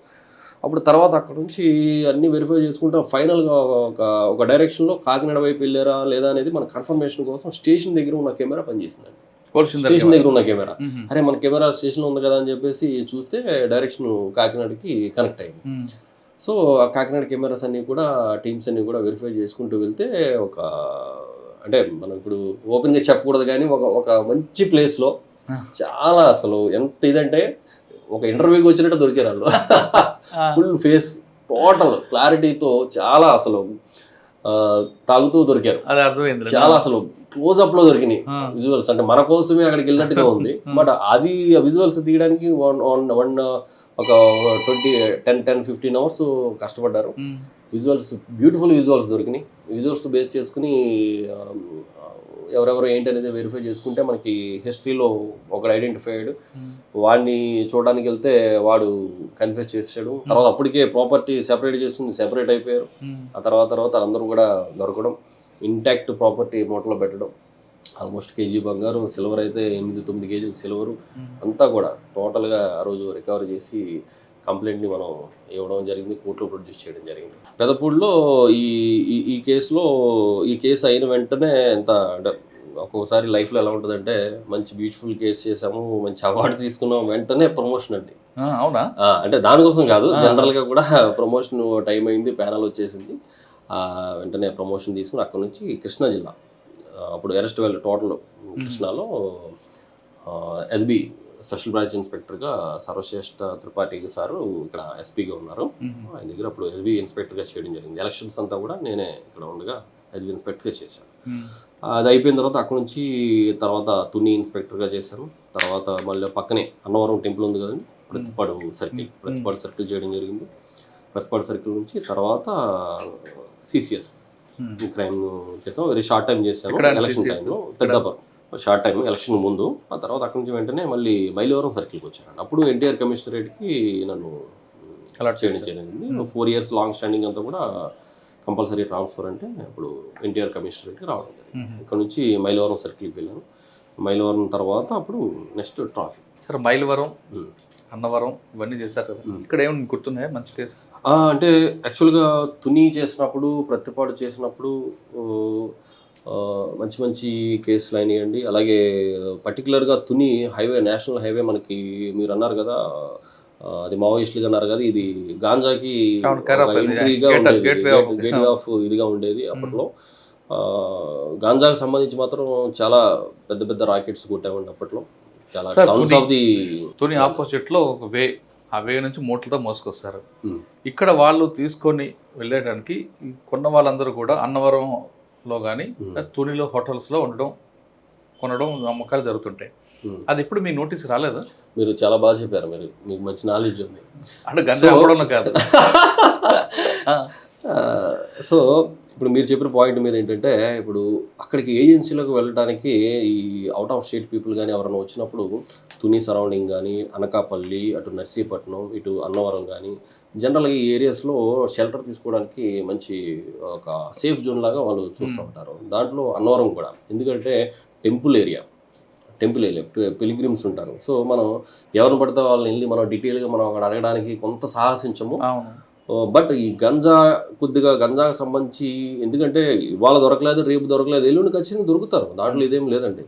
సో మాకు కేసెస్ ఇన్వెస్టిగేషన్ చేసినప్పుడు వాడు షెల్టర్ ఎక్కడ తీసుకున్నాను అన్నప్పుడు అలాంటి ప్లేసెస్ ఏదైనా వచ్చింది అనేది మనం ఫీడ్బ్యాక్ తీసుకుని టెంపుల్ అథారిటీస్ని కానీ పైన కూడా అలర్ట్ చేశాము. అలాగే కింద మొత్తం ఆల్ లాడ్జెస్ అనేది ఉందని కూడా ఒక ప్లాట్ఫామ్ అయితే తీసుకొచ్చి సోషల్ మీడియా, వాట్సాప్ గ్రూప్ ద్వారా వాళ్ళని ఎప్పటికప్పుడు ఆధార్ కార్డ్స్ ఇవన్నీ కూడా, ఈవెన్ వాళ్ళ ఇన్ఫర్మేషన్తో మనం అది పెట్టిన తర్వాత వాళ్ళ ఇన్ఫర్మేషన్తో కూడా మనం ఇమీడియట్గా వెళ్ళి రైడ్ చేసి పట్టుకుని, లేకపోతే వాళ్ళు అక్కడ ఉండగానే మనం వెళ్ళి సీజ్ చేసి, లేదంటే వాళ్ళు ఇలా వచ్చి వెళ్ళిపోయారని చెప్పిన తర్వాత ఇన్ఫర్మేషన్ బేస్ చేసుకుని నెంబర్ ఆఫ్ కేసెస్ మనం అక్కడ డిటెక్ట్ చేయడం జరిగింది. ప్రాపర్టీ కూడా సీజ్ చేయడం జరిగింది. కానీ తునిలో ఇంకా ఎక్కువ చేసామండి. తుని లాడ్జెస్లో ఆల్మోస్ట్ ఎవ్రీడే చెకింగ్ చేసాము. తక్కువ మాకు అంటే నేను రూరల్ చేశాను కాబట్టి నాకు 1 or 2 ఉండేవి. టౌన్లో కూడా టౌన్ ఇన్స్పెక్టర్ వాళ్ళు చేసేవారు. డైలీ చెకింగ్స్ అయ్యి చేసేవాళ్ళం. లాడ్జెస్లో కూడా చాలామంది మేము పట్టుకున్నాం. ఈ తునిలో పనిచేస్తున్న కీ పాయింట్ ఏమైనా దొరికాడంటే అసలు యాక్చువల్గా తీసుకురావడం, వెళ్ళడం ఇదంతా కాకుండా? అవునండి, అవును. మనం తునిలో చేసినప్పుడు ఒక ఇన్ఫర్మేషన్, ఒక వెహికల్లో గాంజా వెళ్ళిపోతుంది, బట్ ఆ వెహికల్ ఏంటనేది తెలియట్లేదు. అదేదో సంథింగ్ ఏదో బోర్వెల్కి సంబంధించిన వెహికల్ అని చెప్పేసి ఒక ఇన్ఫర్మేషన్ వచ్చింది మనకి. బోర్వెల్కి సంబంధించిన ఏముంటుందా అని చెప్పేసి మేము అలా తిరుగుతూ ఉన్నాము. ఒక పూటంతా అలాగే అయిపోయింది, వెహికల్ ఎక్కడ దొరకలేదు. సరే అని చెప్పేసి అలా, బట్ ప్రాక్టికల్గా బయట పబ్లిక్ని అడుగుతూ ఇలా ఉన్న బోర్వెల్కి సంబంధించిన వెళ్ళిందా లేకపోతే ఏంటి ఇలా అడుగుతూ వెళ్తే ఒకటి మాత్రం బోర్వెల్కి సంబంధించిన పెద్ద లారీ ఒకటి వెళ్ళిందండి, కంటైనర్ లాగా ఉంది, గొట్టాలు ఉన్నాయి, ఇది లోపల నుంచి వెళ్తుంది, అక్కడ మరి ఎందుకు వెళ్తుందో మాకు తెలియదండి అని చెప్పేసి చెప్పడం జరిగింది. వెంటనే అలా ట్రాక్ చేసుకుంటూ వెళ్తే ఒక చోట ఆ వెహికల్ రేస్ చేస్తే ఎక్కడ మాకు సస్పిషియస్ దొరకలా. అప్పుడు ఏం చేసామంటే టోటల్గా దానికి ఉన్న ఈ ఏదైతే డోర్స్ ఏమన్నా ఉన్నాయో మొత్తం టోటల్గా అన్నీ తీసేస్తే ప్రత్యేకంగా లోపల మిషనరీ లేదు దాంట్లో. టోటల్గా గాంజాయి ఉంది దాంట్లో. ఆల్మోస్ట్ 700-800 kgs ఆ రోజు అక్కడ దాంట్లో సీజ్ చేయడం జరిగింది ఆ వెహికల్లో. టోటల్ మెషినరీ అంతా తీసేసాడు. తీసేసి ఓన్లీ ఎక్స్క్లూజివ్గా దీనికోసం వాడు డిజైన్ చేసాడు. పుష్ప అప్పుడులో ఉన్నాడు. అప్పుడులో. అది కాకుండా ఒక ఇన్ఫర్మేషన్ వచ్చింది, ఒక వెహికల్ అక్కడ సస్పిషియస్గా ఉంది అని చెప్పేసి, అంటే అన్నవరం అవుట్స్కట్స్లో. అప్పుడు ఆ వెహికల్ని ఇంటర్సెప్ట్ చేసి దాన్ని పట్టుకోవడం జరిగింది. వాడిని మనం మాట్లాడిన తర్వాత వాడు మనకి సరిగ్గా కోఆపరేట్ చేయలేదు. బట్ వాడికి ఫోన్ కాల్ ఒకటి వస్తుంది. ఆ ఫోన్ కాల్ మనం లొకేషన్ అది ట్రాక్ చేసి చూస్తే ఒక దాబాలో వచ్చింది, ఇక్కడ అనకాపల్లి దగ్గర వచ్చింది దాబాలో. ఆ అనకాపల్లి ఆ దాబాని విజిట్ చేస్తే ఆ దాబాలో ఒక రూమ్ ఒకటి అద్దెకి తీసుకుని ఆ రూమ్లో కొన్ని ఒక out of state people, for example Rajasthan, Punjab వాళ్ళు కింద కూర్చుంటారు, కుర్చీలో కాకుండా కింద కూర్చుంటారు. అందులోకి వాళ్ళు కూర్చునే ఒక బాక్స్లో తయారు చేసుకున్నారు. ఆ బాక్స్, ఆ పరుపు అదంతా తీసి చూస్తే చక్కగా ఈ గంజాయి వచ్చినప్పుడు సరుకు దాంట్లో పెట్టుకోవడానికి, ఆ ట్రాన్స్పోర్ట్ లారీ వచ్చినప్పుడు దీంట్లో వేసుకోవడానికి అనుకూలంగా దాన్ని ప్రిపేర్ చేసి అల్మరాల కింద పెట్టుకున్నాడు. పాప దాబావుడికి కూడా తెలియదు అది, వీడు సెపరేట్గా డంప్ చేసుకోవడానికి. బట్ అక్కడ ప్రాపర్టీ లేదు, మనకి శాంపిల్స్ అయితే దొరికింది. దాన్ని బేస్ చేసుకుని ఆ రోజు వీడి కోసం వచ్చిన లారీ ఏంటని మనం వెరిఫై చేసి కెమెరాలో చెక్ చేస్తే ఒక నాగాల్యాండ్కి సంబంధించిన ఒక లారీ ఒకటి అప్పటి వరకు ఆగి మేము రావడానికి ఒక 1/2 అవర్ 45 మినిట్స్ ముందు వెళ్ళిపోవడం జరిగింది. మళ్ళీ దాన్ని ట్రాక్ చేసుకుంటూ వెళ్ళాము. ఒక 24 టైర్స్ వెహికల్ అది. అది మళ్ళీ ఇంకొక దాబాలో పెట్టేసింది. అది వెరిఫై చేస్తే ఎక్కడ కూడా ప్రాపర్టీ లేదు. ప్రాపర్టీ ఏం లేదు కదా అని చెప్పేసి అలా చూస్తూ ఉంటే దాంట్లో వెనకాల లోడ్ పార్ట్ ఉంటుంది కదా, లోడ్ పార్ట్ ఇలా ఉంది ఖాళీగా ఎంటీగా. లోడ్ పార్ట్ని మళ్ళీ వీడు సెగ్రిగేట్ చేసి ఒక బాక్స్లో తయారు చేశాడు. మనకు తెలియదు, జస్ట్ మనం చూడగానే తెలియదు. అది ఓపెన్ చేస్తే దాంట్లో 2 టన్నులు ఉన్నాయి. ఆ రోజు అక్కడ సీజ్ చేసాం. సో నెంబర్ ఆఫ్ ఫోటో ఆల్బమ్స్లో పెడతారు, మన దేవుడి బొమ్మల్లో పెడతారు, రకరకాలు ఇంకా చేపల ఫిషింగ్ వాటిలో పెడతా ఉంటారు. Number of mode of operative amounts అనేది వాళ్ళు మీటింగ్ చేస్తూ ఉంటారు. ఏదో చోట ఎక్కడో చోట దొరికిపోతూ ఉంటారు, దాంట్లో ఇదేం లేదు. అలాగే చాలాసార్లు మేము మా సిబ్బంది చేంజ్ చేసే టైంలో మమ్మల్ని కొట్టేయడానికి కూడా సిద్ధపడిపోయిన రోజులు ఉన్నాయి. అలా నెంబర్ ఆఫ్. ఓకే, అక్కడ నుండి ఇది మీకు తర్వాత ట్రాఫిక్. సార్, ట్రాఫిక్ విజయవాడలో ట్రాఫిక్ వైలేట్ చేయడం, వాళ్ళకి మీరు ఎన్ఫోర్స్మెంట్ చేయడం, వాళ్ళకి ఫైన్లు వేయడం, కానీ ఎడ్యుకేట్ చేయడం అన్నది కాన్సెప్ట్ ఎందుకు తీసుకున్నారు? దీంట్లో వచ్చే మీకు స్ట్రగుల్స్ ఎలా ఉన్నాయి, బెనిఫిట్స్ ఎలా ఉన్నాయి? మొదటిగా మా విజయవాడ ఎన్టీఆర్ డిస్ట్రిక్ట్ కమిషనర్ గారు శ్రీ ఎస్వి రాజశేఖర్ బాబు ఐపీఎస్ గారు, నిజంగా ఆయనకి మేము రుణపడి ఉంటాము. ఎందుకనంటే సిపి గారు కానీ, మా additional DCP traffic AVL Prasanna Kumar గారు కానీ, అంటే ఆఫీసర్స్ కూడా మాకు అంత కోఆపరేటివ్గా ఉన్నారు. వాళ్ళు ఫ్రీ హ్యాండ్ ఇచ్చి ట్రాఫిక్ని మనం క్రమబద్ధీకరించడానికి కావచ్చు, లేకపోతే డే బై డే ఇంప్రూవ్మెంట్ కోసం వాళ్ళు నిత్యం ఏదో ఒక ఇన్నోవేటివ్గా చేయాలని సిపి గారు మెయిన్గా ఆయన చూస్తూ ఉంటారు. ఎప్పుడు కూడా చిన్న మాట కూడా అనకుండా మమ్మల్ని ఎంకరేజ్ చేయడమే తప్ప ట్రాఫిక్ని ఇప్పుడు కూడా నిరుత్సాహపరచలేదు. ఎందుకంటే ఆఫ్టర్ ఎలక్షన్స్ ఇక్కడ క్యాపిటల్, ఆల్మోస్ట్ ఇది క్యాపిటల్ అయిపోయింది ఇక్కడ. సో ఇక్కడున్న ఇన్ఫ్రాస్ట్రక్చర్కి, ఇప్పుడున్న ప్రజెంట్ ఉన్న వెహికల్ మూవ్మెంట్కి, డెన్సిటీకి కానీ ఎక్కడ కూడా కంపారిజన్ లేదు. సో అంత వెహికులర్ మూవ్మెంట్ పెరిగిపోయినప్పుడు ఒక్కసారిగా ట్రాఫిక్ మీద చాలా బర్డెన్ పడిందండి ఇక్కడ.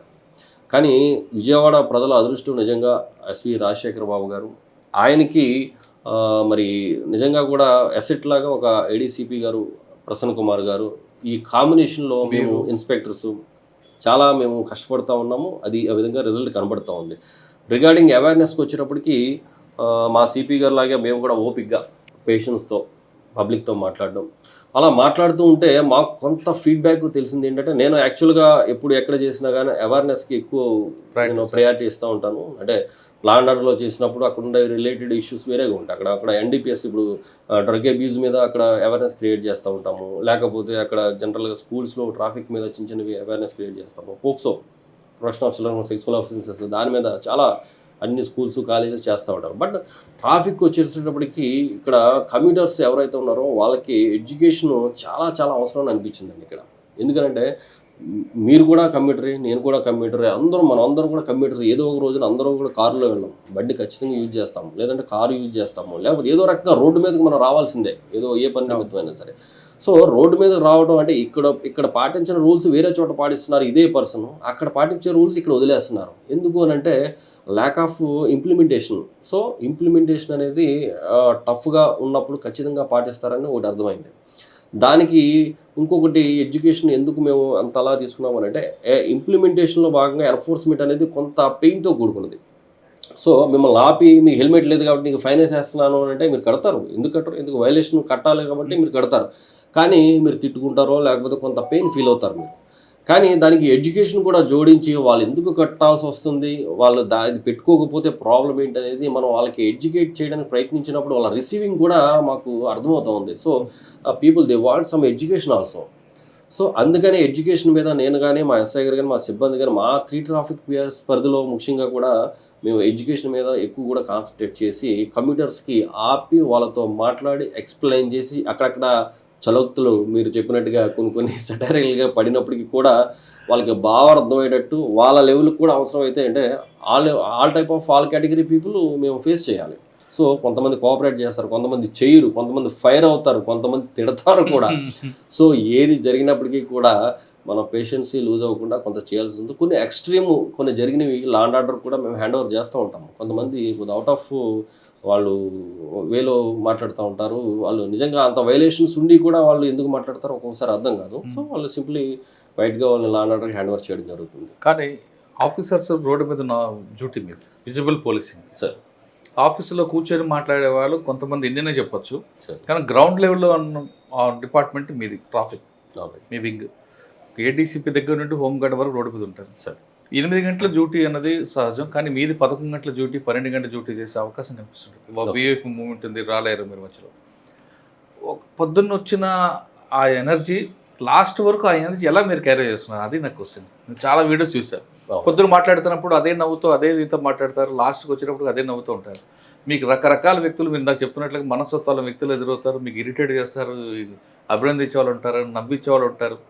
కానీ లాస్ట్ మూమెంట్కి వచ్చేసరికి ఒక ఇరిటేట్ చేసినప్పుడు చేయి లెగాల్సి వస్తుంది, లేదా నోరు జారుతాం. అవి రెండు జారకుండా ఎలా మెయింటైన్ చేస్తున్నారు? మీరే కాదు, మీ సిబ్బంది కూడా. మీరే చెప్పారు కదా ఇష్టంగా ఎలా చేస్తున్నారు. ఇష్టమైన పని కష్టమైన ఇష్టంగానే చేస్తాం. సో అదే ప్రిన్సిపల్ని మేము కూడా మా సిబ్బంది కానీ, మా ఎస్ఐ గారు కానీ, స్టాఫ్ కానీ మేము ప్రతిరోజు మార్నింగ్ 8 o'clockకి రోల్ కాల్ పెట్టుకుంటామండి. సో ఆ రోజు డ్యూటీస్కి వచ్చే వాళ్ళందరూ కూడా ఆ రోజు అటెండ్ అవుతారు. వాళ్ళకి మేము ఎక్స్ప్లెయిన్ చేస్తూ ఉంటాం. నా వరకైతే నేను ఒకటే చెప్తాను, మా ఆఫీసర్స్ ఇదే చెప్తారు, మేము కూడా ఇదే చెప్తాము. పబ్లిక్తో పొలైట్గా మాట్లాడాలి. ఎలా మాట్లాడాలి అనే దానికి కూడా వాళ్ళకి ఎగ్జాంపుల్ చెప్తూ ఉంటాం. ఎలా అనంటే ఆ ప్లేస్లో మీ బ్రదర్ కానీ, మీ మదర్ కానీ, మీ ఫాదర్, మీ కిత్తడికి ఎవరో మీ ఫ్రెండ్స్ కానీ ఉన్నప్పుడు, లేదా అసలు నువ్వే ఆ పొజిషన్లో ఉన్నప్పుడు నిన్ను ట్రాఫిక్ పోలీస్ ఆఫీసర్ ఆపితే అతను ఎలా మాట్లాడాలని నువ్వు కోరుకుంటావో అదే లాంగ్వేజ్ మీరు మాట్లాడాలి, అదే విధంగా మీరు మాట్లాడాలి. సింపతి కాదు, ఎంపతి. సింపతి జస్ట్ జాలిపడడం. ఎంపతి అంటే ఆ ప్లేస్లో మనమే ఉన్నట్టుగా ఫీల్ అయ్యి మాట్లాడడం. But at the same time ఫర్మ్గా ఎన్ఫోర్స్మెంట్లో ఫర్మ్గా ఉండాలి. బట్ లాంగ్వేజ్ విషయంలో మాత్రం ఎక్కడ కూడా పబ్లిక్ ఎప్పుడు కూడానండి, ఇప్పుడు ఇంకా ఈ జనరేషన్స్లో మీరు వైలేషన్ ఏదో ఉన్నా పర్వాలా, నో ప్రాబ్లం. లేకపోతే వాళ్ళకి ఫైన్ వేయి, వైలేషన్ ఉన్నప్పుడు నో ప్రాబ్లం కడతారు. బట్ లాంగ్వేజ్ మాత్రం మైండ్ అవర్ ఓన్ లాంగ్వేజ్. మన లాంగ్వేజ్ చాలా ప్రాపర్గా మనం మాట్లాడాలి. Give respect and take respect, reciprocal arrangement ఉండాలి ఖచ్చితంగా. సో అలా ఉన్నప్పుడు పబ్లిక్ నుంచి 99.9% public they are very cooperative and they are very అసలు ఎక్కడా కూడా ప్రాబ్లం రాదు. సో మేము ఆ ఇష్టంతో అది చేస్తూ ఉన్నాం కాబట్టి మేము కానీ మా సిబ్బంది కానీ సో హ్యాపీగా అది. సరే, మీరు మర్యాదగా మాట్లాడి ఎక్స్ప్లెయిన్ చేస్తారని అంతవరకు బాగానే ఉంది, పబ్లిక్ కోఆపరేషన్ కూడా ఉంటుంది. కానీ మిమ్మల్ని ఇరిటేట్ చేసే వాళ్ళు, మిమ్మల్ని విసిగించే వాళ్ళు కొంత ఎదురవుతారు. అక్కడ కూడా మీరు ఎంపతి చూపిస్తారా, లేదు పక్క పిలిచి మాట్లాడతారా? లేదండి, మీరు అన్నట్టుగా అసలు విసిగించి ఏడిపించే బ్యాచ్ చాలా ఉంటాయి. చాలా అంటే మీకు అన్నీ మీకు ఎదురవు కాబట్టి అన్నీ మీరు చూడలేరు కాబట్టి చాలా భయంకరంగా మమ్మల్ని ఇరిటేట్ చేస్తూ ఉంటారు. ఇరిటేట్ చేయడం ఇన్ ది సెన్స్, ఇప్పుడు హెల్మెట్, ఫర్ ఎగ్జాంపుల్ హెల్మెట్ గురించి మనం మాట్లాడితే హెల్మెట్ పెట్టుకోవాలనేది ఒక రూల్. మోటార్ వెహికల్ యాక్ట్ ప్రకారం అది అందరూ పెట్టుకోవాలి. హానరబుల్ హైకోర్టు అన్ని కోర్టులు కూడా పెట్టుకోవాలంటారు. వాడు వస్తాడండి, వచ్చి ఒక వీడియో చూపిస్తాడు, ఫేక్ వీడియో. దీంట్లో పలానా హైకోర్టు పెట్టుకోవద్దు అక్కర్లేదని చెప్పింది అంటాడు. లేకపోతే 2 కిలోమీటర్ల పరిధిలో సిటీలో పెట్టుకోక్కర్లేదని ఒక వీడియో చూపిస్తాడు. బాబు అది ఫేక్ అమ్మ అంటే, ఫేక్ అయితే దీంట్లోకి ఎందుకు వచ్చింది అంటాడు. దీంట్లోకి వచ్చిందంటే ఎవడో పంపాడంటే మరి వచ్చింది కదండి, వచ్చినప్పుడు మరి ఇంకా పెట్టుకోవాల్సిన అవసరం ఏముంది అంటాడు. లేకపోతే నా హెల్మెట్ పోతే నా తల పోతే మీకు ఎందుకు అని ప్రశ్నిస్తాడు, ఏం చెప్తారు? అలా ఇప్పుడు నా హెల్మెట్ పోతే నేను హెల్మెట్ పెట్టుకోతే నాకు ఇబ్బంది, మీకు ఎందుకు అని ప్రశ్నిస్తాడో కాదు, ప్రశ్నిస్తున్నారు. నా హెల్మెట్ నా తల నా ఇష్టం, మరి మీకేంటి, నేను పోతే నేనే పోతాను అనేవాళ్ళు కూడా ఉన్నారు. అంటే చాలా తక్కువ మంది, బట్ అలా అనేవాళ్ళు కూడా ఉన్నారు. హెల్మెట్ డిక్కీలో పెడతారు, ఇంట్లో పెడతారు, వాళ్ళు మా ఇష్టం. హెల్మెట్ ఉంది కదా మిమ్మల్ని చూసి హెల్మెట్ పెట్టుకుని ఉంటారు కొంతమంది, చాలా మంది పెట్టుకుంటారు. వాళ్ళందరికీ కూడా ఒకటి హెల్మెట్ పెట్టుకోవడం అనేది ఒక విజయవాడ సిటీలో ప్రస్తుతానికి మాట్లాడుతున్నాం కాబట్టి ఆ స్ఫూర్తి అనేది అందరూ పెట్టుకుంటేనే అది కంప్లీట్ అవుతుంది. లేదు కొంతమంది పెట్టుకుంటున్నారు, కొంతమంది పెట్టుకోవట్లేదు అనేటప్పటికీ హ్యూమన్ సైకాలజీ ఎలా ఉంటుందంటే చెడును త్వరగా మనం అట్రాక్ట్ అవుతాం. మంచి విషయం జోలికి వెళ్ళాలంటే కొద్దిగా పెద్దగా మనం అంత ఇంట్రెస్ట్ చూపం.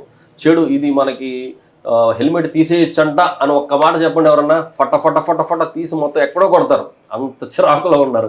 కానీ హెల్మెట్ పెట్టుకోవడంలో అందరినీ మనం పెట్టించగలిగితే ఆ స్ఫూర్తి అనేది కంటిన్యూ అవుతుంది. ఎవడైతే ఒకడిద్దరు నేను ఎందుకు పెట్టుకోవాలి, నేను పోతాను అని అన్నాడు, నువ్వు పోతే పోయావు. బట్ నిన్ను చూసి ఎవరైతే తీస్తారో హెల్మెట్స్, వాళ్ళు పోవడానికి కారణం నువ్వైనప్పుడు నువ్వు కూడా దానికి బద్దుడై ఉండాలి. కానీ కొంతమంది మంచి పాష్ బైక్ ఉంటుంది, నాకు హెయిర్ కర్లింగ్ హెయిర్ ఉంది, నాకు హెల్మెట్ పెడితే హెయిర్ ఊడిపోతుంది, నా గర్ల్ ఫ్రెండ్ నాకు షేమ్ చేస్తుంది కాబట్టి నేను పెట్టుకోను, అవసరమైనంత 1000 రూపాయలు ఫైన్ కడతా అంటే మీరేమంటారు? అలా ఇప్పుడు ఎవరు తగలేదు, మేము అడుగుతూ ఉంటాం జనరల్గా, బాబు మీరు ఎందుకు పెట్టుకోలేదు హెల్మెట్, ఏమైనా హెయిర్ స్టైల్ పోద్దనా లేకపోతే ఇంకోటి అని అంటే అబ్బాయి లేదు అంటాడు. కానీ వాస్తవంగా అయితే హెయిర్ స్టైల్ గురించి చాలామంది ఉమెన్ కానీ లేకపోతే చాలామంది మేల్ కానీ because of only hair style గురించి, హెయిర్ స్టైల్ పోద్ది అనేది వాళ్ళ మెయిన్ కాన్సెప్ట్. సో దానికోసం హెల్మెట్ పెట్టుకోరు, ప్రాణం పోయినా పర్లేదు. అసలు తల లేకినప్పుడు హెయిర్ ఏం చేసుకుంటాడు, అదే కదా. కానీ ఎవరు ఆర్గ్యూ చేయలేదు, దానికోసం కాదు అంటారు. కానీ మాకు అర్థం మీరు పట్టుకుని దీంట్లో మీకు డిఫరెంట్ టైప్ ఆఫ్ 2 వీలర్ కానీ 4 వీలర్ దొరుకుతుంటాడు. అవునండి. ట్రంక్ అండ్ డ్రైవ్లో దొరుకుని ఎలాగ మీకు వేధిస్తుంటాడు, రాంగ్ రూట్లో వచ్చిన ఎలా వేధిస్తుంటాడు, ఈ మోడ్లో ఎవరు ఎక్కువగా వేధిస్తుంటారు? రాగిన వాళ్ళు ఎక్కువ వేస్తారా? జనరల్గా ఫస్ట్ హెల్మెట్ దగ్గర నుంచి మాట్లాడుకుంటే హెల్మెట్లో ఇక్కడికే వెళ్తాను అంటూ ఉంటారు. ఫస్ట్ షార్ట్ డిస్టెన్స్ అంటారు, ఎక్కడికి వెళ్తానో తీరా చూస్తే ఎక్కడికో 10-20 కిలోమీటర్స్ వెళ్ళాలి, దానికి ఇక్కడే అంటారు. నేను అంటాను ఇక్కడికి అన్నప్పుడు నడిచి వెళ్ళిపోకూడదని అంటాను. లేదు సార్ అక్కడికి సార్ అంటారు అప్పుడు. సో అలా జనరల్గా ఎక్కువ మంది చెప్తూ ఉంటారు. నెక్స్ట్ ఈ సౌండ్ పొల్యూషన్ అండి. సౌండ్ పొల్యూషన్కి సంబంధించి మాకు రెగ్యులర్గా కొంతమంది అక్కడ ఆగి మేము వెహికల్స్ చెక్ చేస్తున్నప్పుడు వాకర్స్ కానీ పెద్దవాళ్ళు కానీ వచ్చి మాకు కంప్లైంట్ చేస్తూ ఉంటారు. సార్ మా నాన్నగారు పెద్ద వయసు ఉన్నారు, ఈ సౌండ్కి ఆయన చాలా భయపడిపోతూ ఉన్నారు, కొద్దిగా చర్యలు తీసుకోండి సార్ అని చెప్తూ ఉంటారు. నిజంగా కూడా అది సీరియస్ కన్సర్న్ అండి సౌండ్ పొల్యూషన్ అనేది. నేను వాళ్ళకి అదే చెప్తూ ఉంటాను, సైలెన్సర్ సౌండ్ బాగా వచ్చినప్పుడు ఆపి మరి అవసరమైతే దొరక్కపోతే సెట్లో కమ్యూనికేషన్ సెట్లో నెక్స్ట్ జంక్షన్ కన్నా చెప్పి మరి ఆపిచ్చి మళ్ళీ తీసుకొచ్చి ఆ సౌండ్ అతనికే వినిపిస్తాం సైలెన్సర్ వినిపించి అతను కూడా చెప్తాను, సజెస్ట్ చేస్తాను, నువ్వు ఇదే సౌండ్ తీసుకెళ్ళి మీ గ్రాండ్ పేరెంట్స్కి, మీ అమ్మమ్మ నాన్నమ్మ తాతయ్యలు ఎవరిని ఉంటే వాళ్ళకి వినిపించండి, వాళ్ళు హ్యాపీగా ఫీల్ అయ్యి నాన్న 100 ఏళ్ళు బతుకు నువ్వు అని ఏమన్నా అది ఆశీర్వదిస్తారా, ఎదవలా ఉన్నావు నువ్వు ఏంటర్ ఈ సౌండ్ అని తిడతారా, నేను ఒకసారి చూడది అని చెప్పి చెప్తూ ఉంటాం. ఎవరో కూడా అస్సలు దానికి ఆర్గ్యూ చేయలేదు, ఇమ్మీడియట్గా తీసేసి సైలెన్సర్ మాకు అప్పచెప్పి ఇక్కడ కొత్త సేల్స్ బిగించుకుని వెళ్ళారు తప్ప మేము తీమని ఎవరు చేయలేదు. మార్చి వరకు బండి ఎవరు కదా. అది సార్ ఇంకా డ్రంక్ అండ్ డ్రైవ్ అంటే ఇప్పుడు జనరల్గా ఏమీ తాగని వాళ్ళతోనూ ఒక్కోసారి చాలా ఇబ్బంది ఫేస్ చేస్తూ ఉంటాం. బట్ డ్రంక్ అండ్ డ్రైవ్లో చాలా ఇరిటేషన్తో పాటు ఒక కోపాన్ని కూడా రప్పిస్తారు. అక్కడ సింపతి ఎంపతిలు పనిచేయవు. కానీ వాళ్ళ కూడా మీ తమ్ముడు అన్న చూడొచ్చు. అదే మీరు అన్నట్టుగా తమ్ముడు అన్నైనా చూస్తే మాట్లాడుకోవడానికి మీరు నేను ఎవరో ఉన్నాం రోడ్ల మీద తాగి వాళ్ళు విజృంభణ చేస్తారు. సో వాళ్ళు ఏంటంటే ఇంటాక్సికేషన్లో ఉంటారు కదా, సో వాళ్ళు ఏం మాట్లాడుతున్నారో వాళ్ళకి తెలియదు.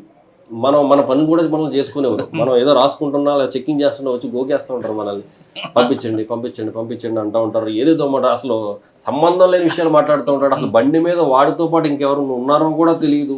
లేకపోతే వాడు అసలు ఒక్కొక్కసారి అయితే నేను నడిపానా అంటాడు కూడా ఒక్కొక్కసారి.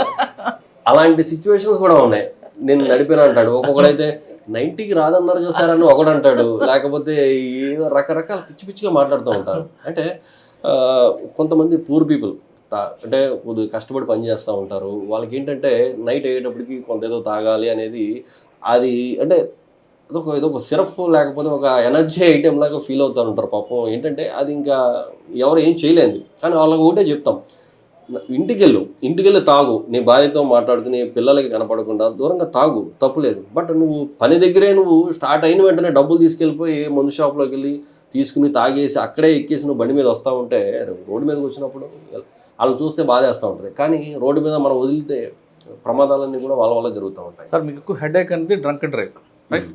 అటువంటి కేసుల్లో మీకు బాగా ఫన్ ఉంది కానీ లేదు మీకే ఇన్ని రకాల లాజిక్ ఉందా అని అనిపించే కేసులు ఉన్నాయా?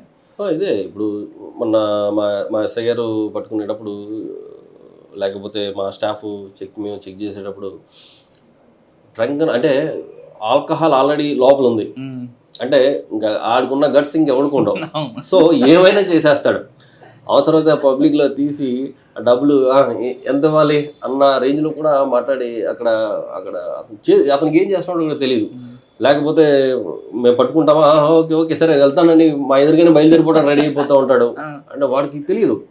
లేకపోతే సంతకం మనం ప్రాపర్ డాక్యుమెంటేషన్ ఉంటుంది, అవన్నీ కూడా సంతకాలు అయి పెట్టిన తర్వాత వెళ్ళిపోమంటారు, వెళ్ళిపోవచ్చు అని అంటాడు.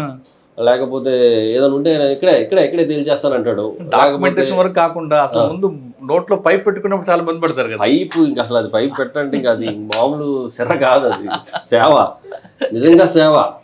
అంత సేవ మనం తల్లిదండ్రులకి చేస్తే చాలా ఉపయోగం కూడా. అంత సేవ చేయాలి. చిన్న పిల్లలు ఉంటారు చూసారా, చిన్నప్పుడు మనం మనసులో ఉన్నప్పుడు పెడతా ఉంటాం కదా, ఆల్మోస్ట్ అంత పని చేయాలి మేము, మా స్టాఫ్ కూడా. అంటే కొంతమంది చేస్తారు, కొంతమంది యాక్టింగ్ చేస్తారు, మామూలు యాక్టింగ్ కాదు. ఇంకా ఆస్కార్కి నామినేట్ అయ్యే వాళ్ళు కూడా చాలా మంది ఉన్నారు మా దగ్గర. స్టిల్ ఆఖరికి వాళ్ళతో ఊదించలేక వీడితో పడలేమని చెప్పి తీసుకెళ్ళి లా అండ్ ఆర్డర్ చెప్పిన రోజులు కూడా ఉన్నాయి. అంటే అబ్స్ట్రక్షన్ టు ది డ్యూటీ కదా. కొంతమంది ఫ్రెండ్స్ పుట్టినరోజు తాగుతారు, మీకు దొరికారు అనుకోండి, ఏం చేస్తారు? వదిలిపెడతారా? కేక్ కట్ చేయిస్తారా? దొరుకుతారు. బెజవాడ పోలీసు కానుక వాళ్ళకి ఇస్తారా? అల్టిమేట్ గా బర్త్డే బాయ్ ఉంటే విషయం చెప్తామండి. లీగల్ యాక్షన్ అనేది డెఫినెట్ గా ఉంటుంది, దాంట్లో ఇదేం లేదు. అది తాగి ఉన్నా ఏది ఉన్నా కానీ ఏదైనా రోడ్డు పుట్టినరోజు అన్నాడు కదా, మరి ఎంపతి చూపించారా? అసలు ఎప్పుడు లేదు. వైలేషన్ విషయంలో ఎప్పుడు ఎంపతి లేదు. బట్ ఎడ్యుకేట్ చేయడానికి లేదా అక్కడ ఉన్న సర్కమ్స్టాన్సెస్ని బట్టి అవసరమైతే ఫైన్ వేయకుండా వాడికి ఎడ్యుకేట్ చేస్తే ఉపయోగపడదు అనుకుంటే చేస్తాం తప్ప డ్రంక్ అండ్ డ్రైవ్ తాగి రోడ్ల మీద తాగి మీకు దొరికాడు, వాడి జోబులు డబ్బులు లేవు, ఏం చేస్తారు? అప్పుడు డబ్బులు అవసరం లేదండి. అక్కడ వెహికల్ లేదు, ఇంటికి వెళ్ళాలి ఎలా? లేదండి, వెహికల్ ఎట్టి అసలు తాగి రోడ్కి మళ్ళీ మనం వెహికల్ ఇస్తాం. అదే అంటాను నేను. ఇప్పుడు ఒక అతను నాతో డిస్కషన్ చేశాడు, మీరు ఇస్తారా లేకపోతే నేను పొలిటికల్గా అలాగే చేయనా ఇలాగ చేయనా? డ్రంక్ అండ్ డ్రైవ్లు ఎవరు చేయరండి. చేసినా ఒకవేళ సోన్సో డ్రంక్ అండ్ డ్రైవ్ సార్ ఇది సోన్సో అంటే ఎవరు ఏం క్వశ్చన్ చేయరు. కానీ కొంతమంది మీకు ఆపగానే ముందు నేమ్ బోర్డు చూస్తాడు, నేను ఎవరో తెలుసా అంటాడు, ఇంత రకాల తీసుకొచ్చి ఫోన్ మాట్లాడు అంటాడు. అటువంటి వాళ్ళతో మాట్లాడతారా? లేదు బాబా కూర్చోపెట్టి తాగిన దిగే వరకు కొంచెం పంపిస్తారా? ఇంకొక రకంగా ఉంటారు, నీకు వార్నింగ్ ఇస్తారు. రీసెంట్గానే జరిగింది, నేను బిఆర్టీఎస్ రోడ్లో చెక్ చేస్తా ఉంటే చెక్ చేస్తే అతను మాకు కోఆపరేట్ చేయలేం, ఊతాడు. బట్ దాంట్లో గాలి వెళ్ళాలి కదా, మీరు అన్నారు కదా ఊదు ఊతాడు. బట్ దాంట్లోకి మనకు కావాల్సిన ప్రెజర్ వెళ్దాం, ఊరికే షో ఇవన్నీ ఇలా పెద్దగా వచ్చేస్తాయి.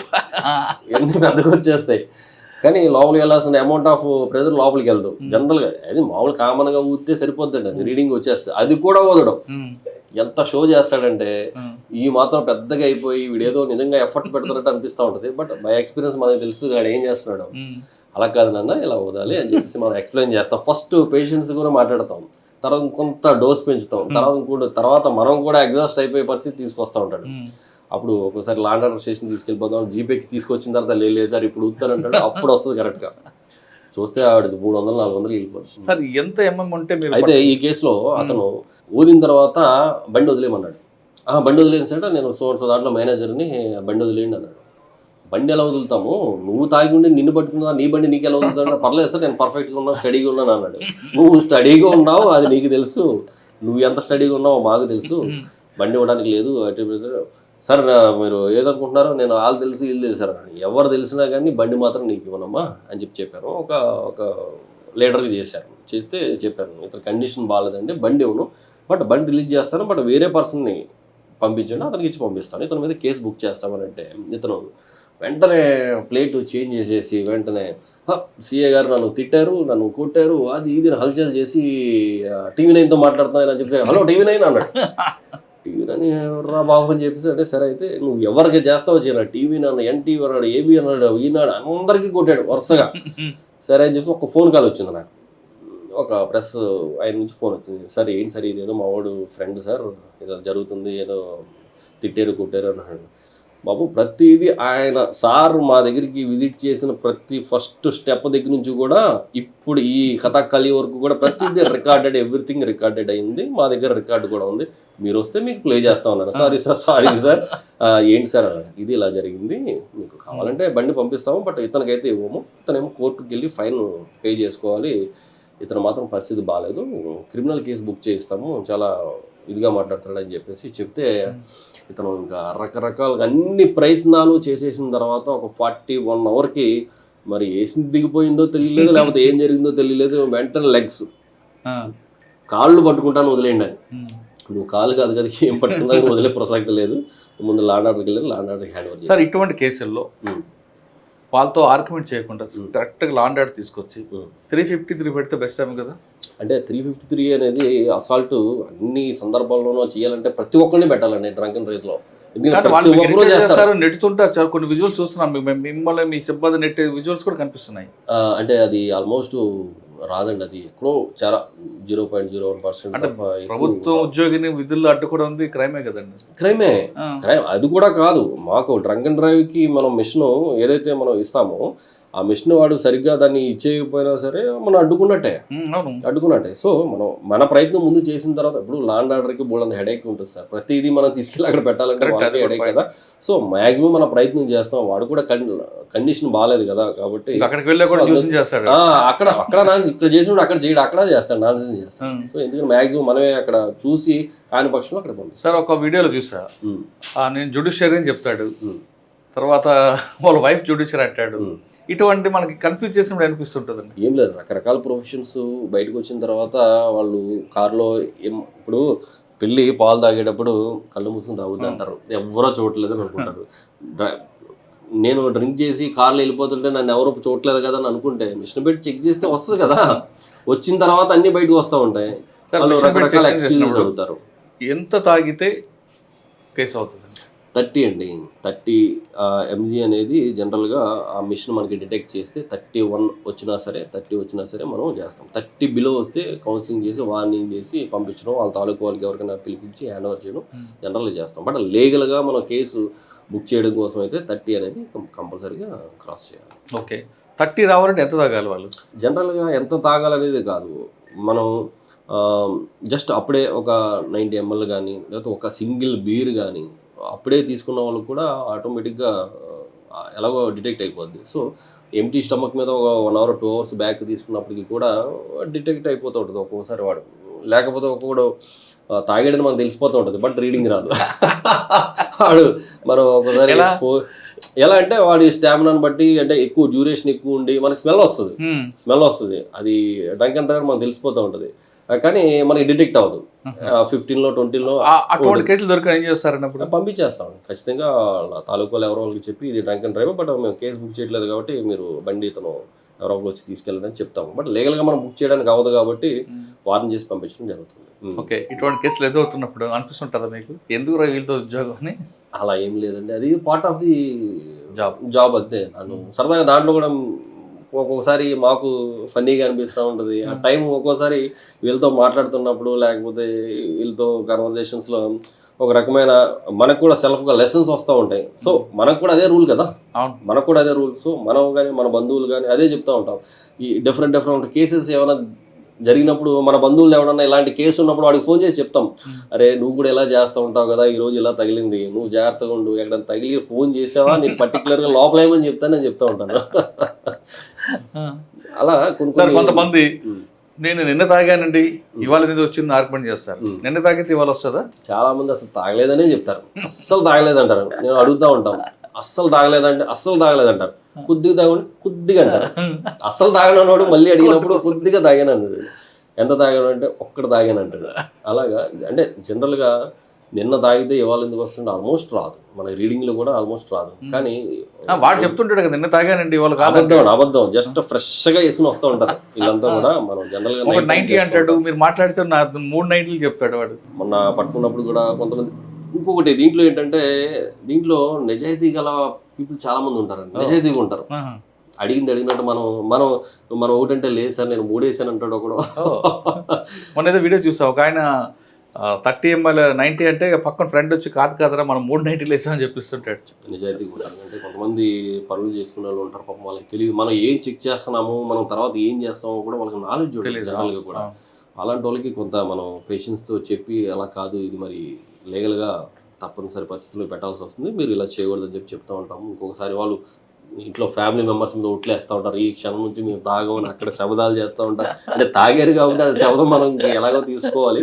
కానీ సమ్ టైమ్స్ ఏంటంటే ఓకే సమ్ రిగ్రెట్ అనేది కొంతమంది ఫీల్ అవుతారు, ఏడుస్తూ ఉంటారు కొంతమంది, అప్పటికప్పుడు గోలగోలు చేస్తూ ఉంటారు. కొంతమంది ఇంగ్లీష్ హిందీ మాట్లాడుతుంటారు కదా, రకరకాల ఇంగ్లీష్ హిందీ కాదు కొత్త మన రాజ్యాంగంలో గుర్తించిన భాషలు కూడా మాట్లాడతారు, అన్నీ వస్తూ ఉంటాయి దాంట్లో. సార్ ఫైనల్గా చెప్పండి, బెజవాడ పబ్లిక్ హ్యాపీగా ఉండాలి, ఇంటి నుంచి ఆఫీస్కి వెళ్ళిన వాళ్ళు తిరిగి ఇంటికి రావాలి క్షేమంగా అంటే ఏం చేయాలి? సార్ ఏదైనా సరే ముందు స్టడీస్ చూసుకున్నట్టయితే ఇంకా రోడ్ సేఫ్టీలో ఫస్ట్ ఆఫ్ ఆల్ స్పీడ్ అండి, 2 రాంగ్ పార్కింగ్ అండి హైవేస్ మీద కావచ్చు, 3 హెల్మెట్స్. ఓకే, సో మన అర్బన్ ఏరియాస్లో చూసుకున్నట్టయితే కనుక ఫస్ట్ హెల్మెట్స్ మనకి ప్రియారిటీ జాబ్ అండి. అందరికీ కూడా ప్రజలందరికీ కూడా కోరుకునేది ఒకటే, అది హైకోర్టు వారు చెప్పారనో లేకపోతే పెట్టుకోకపోతే చలానా వేస్తారనేది కాదు. హెల్మెట్ అనేది మనకి ప్రాణ రక్షణ. మనకి ఆల్రెడీ మన దేవుడు సృష్టిలోనే మనకు ఒక న్యాచురల్ హెల్మెట్ ఇచ్చారు. ఏంటంటే అది స్కల్. దానికి ఎంత ఇంపార్టెన్స్ లేకపోతే బ్రెయిన్కి న్యాచురల్గానే అంత హార్డ్ మెటీరియల్తో మనకి ఇవ్వడం జరిగింది. సో అది మన సృష్టిలో మనం వచ్చినప్పుడు మనం నడుచుకుంటే వెళ్ళే వాళ్ళమో తిరిగే వాళ్ళం. బట్ ఇప్పుడున్న ఇంజిన్స్ కానీ బైక్స్ కానీ ఎంత హై స్పీడ్ వెహికల్. కొంతమంది అంటూ ఉంటారు, అరే నేను చాలా పర్ఫెక్ట్గా వెళ్తానండి, నేను చాలా స్లోగా వెళ్తానండి, నేను అన్ని మార్జిన్లో వెళ్తానండి. అరే మీరు మార్జిన్లో వెళ్తారండి, మిమ్మల్ని వచ్చి గుద్దే వాళ్ళు ఎవరు వస్తారు? హై స్పీడ్ వెహికల్స్ వస్తాయి, లారీ వస్తుంది, ట్రక్ వస్తుంది, ఇంకోటి వస్తూ ఉంటుంది. సో అప్పుడైనా మనకు కావాలి కదా. మన ఏపీలోనే తీసుకున్నట్టయితే కనుక 1,500 to 2,000 పీపుల్ హెల్మెట్ లేని కారణంగా చనిపోతూ ఉన్నారు. గత స్టాటిస్టిక్స్ చూస్తే కనుక ప్రజలందరికీ చెప్పేది ఒకటే, హెల్మెట్ కంపల్సరీగా పెట్టాలి. రాంగ్ వేలో అంటే ఆపోజిట్ టు ట్రాఫిక్ చాలా ఎక్కువ చూస్తున్నామండి. ఇది ఆపోజిట్లో వెళ్ళిపోతూ ఉన్నారు. యూటర్న్ తీసుకోవడానికి, చిన్న యూటర్న్ తీసుకోవడానికి ఆలోచించి రాంగ్ వేలో వెళ్ళిపోయి వాళ్ళకి అడ్డంగా వెళ్ళిపోతూ ఉన్నారు. Wrong way traffic, against the traffic అనేది చాలా ఎక్కువ జరుగుతూ ఉంది. స్పీడ్ అండి, ఆ 3 కూడా ఖచ్చితంగా మనం పాటించాలి. అలాగే మన ఇండియాలో చూసుకున్నట్టయితే డేటాలో 10,000 మంది పిల్లలు ఆల్మోస్ట్ ఇప్పుడు ఎవ్రీ ఇయర్ ఓన్లీ రోడ్ యాక్సిడెంట్స్కి ఇదవుతూ ఉన్నారు. అంటే యాజ్ ఏ పేరెంట్స్గా మనం ఏం చేస్తున్నామో మన పిల్లలు కూడా అదే మనల్ని గమనిస్తూ ఉంటారు. మనం హెల్మెట్ పెట్టుకుంటే పిల్లలు కూడా హెల్మెట్ పెట్టుకోవాలన్న హ్యాబిట్కి వాళ్ళు హ్యాబిచ్యుయేటెడ్ అవుతారు. మనం ఆపోజిట్ ట్రాఫిక్ వెళ్లకుండా పిల్లలకి ఇలా వెళ్ళకూడదని మనం చెప్తూ ఉంటే పిల్లలు కూడా అదే ఫాలో అవుతూ ఉంటారు. ఓవర్ స్పీడ్ మనం వెళ్లకుండా ఉంటే పిల్లలు కూడా అదే ఫాలో అవడానికి ప్రయత్నం చేస్తారు, ఫాలో అవుతారు కూడా. మనం ఎన్ని పాటించినప్పుడు పిల్లలు ఎలా పాటిస్తారండి? రేపొద్దున వాళ్ళకి ఏదైనా జరిగితే వాళ్ళ భవిష్యత్తు అంతా కూడా రోడ్ల మీద రోడ్డు పాలైనట్టే కదా. నేను అక్కడ ప్రతిపాడులు చేస్తున్నప్పుడు, సర్కిల్ చేస్తున్నప్పుడు ఒక చిన్న కుర్రోడు మదరు ఆ కుర్రోడిని తీసుకుని బస్సు దిగి జస్ట్ రోడ్డు మీద దాటడానికి బస్సు ఆవిడ వదిలేసింది కుర్రోడిని, బాబుని రోడ్డు మీద వదిలేసింది. ఆ బాబు సడన్గా ఇది దాటాడు, ఆటో దిగి రోడ్డు దాటాడు. ఈలోపు బస్సు వచ్చింది, జస్ట్ ఇలా పడిపోయాడు. 2 హ్యాండ్స్ కూడా కట్ అయిపోయాయి, 2 కూడా అంప్డేట్ చేయడం జరిగింది.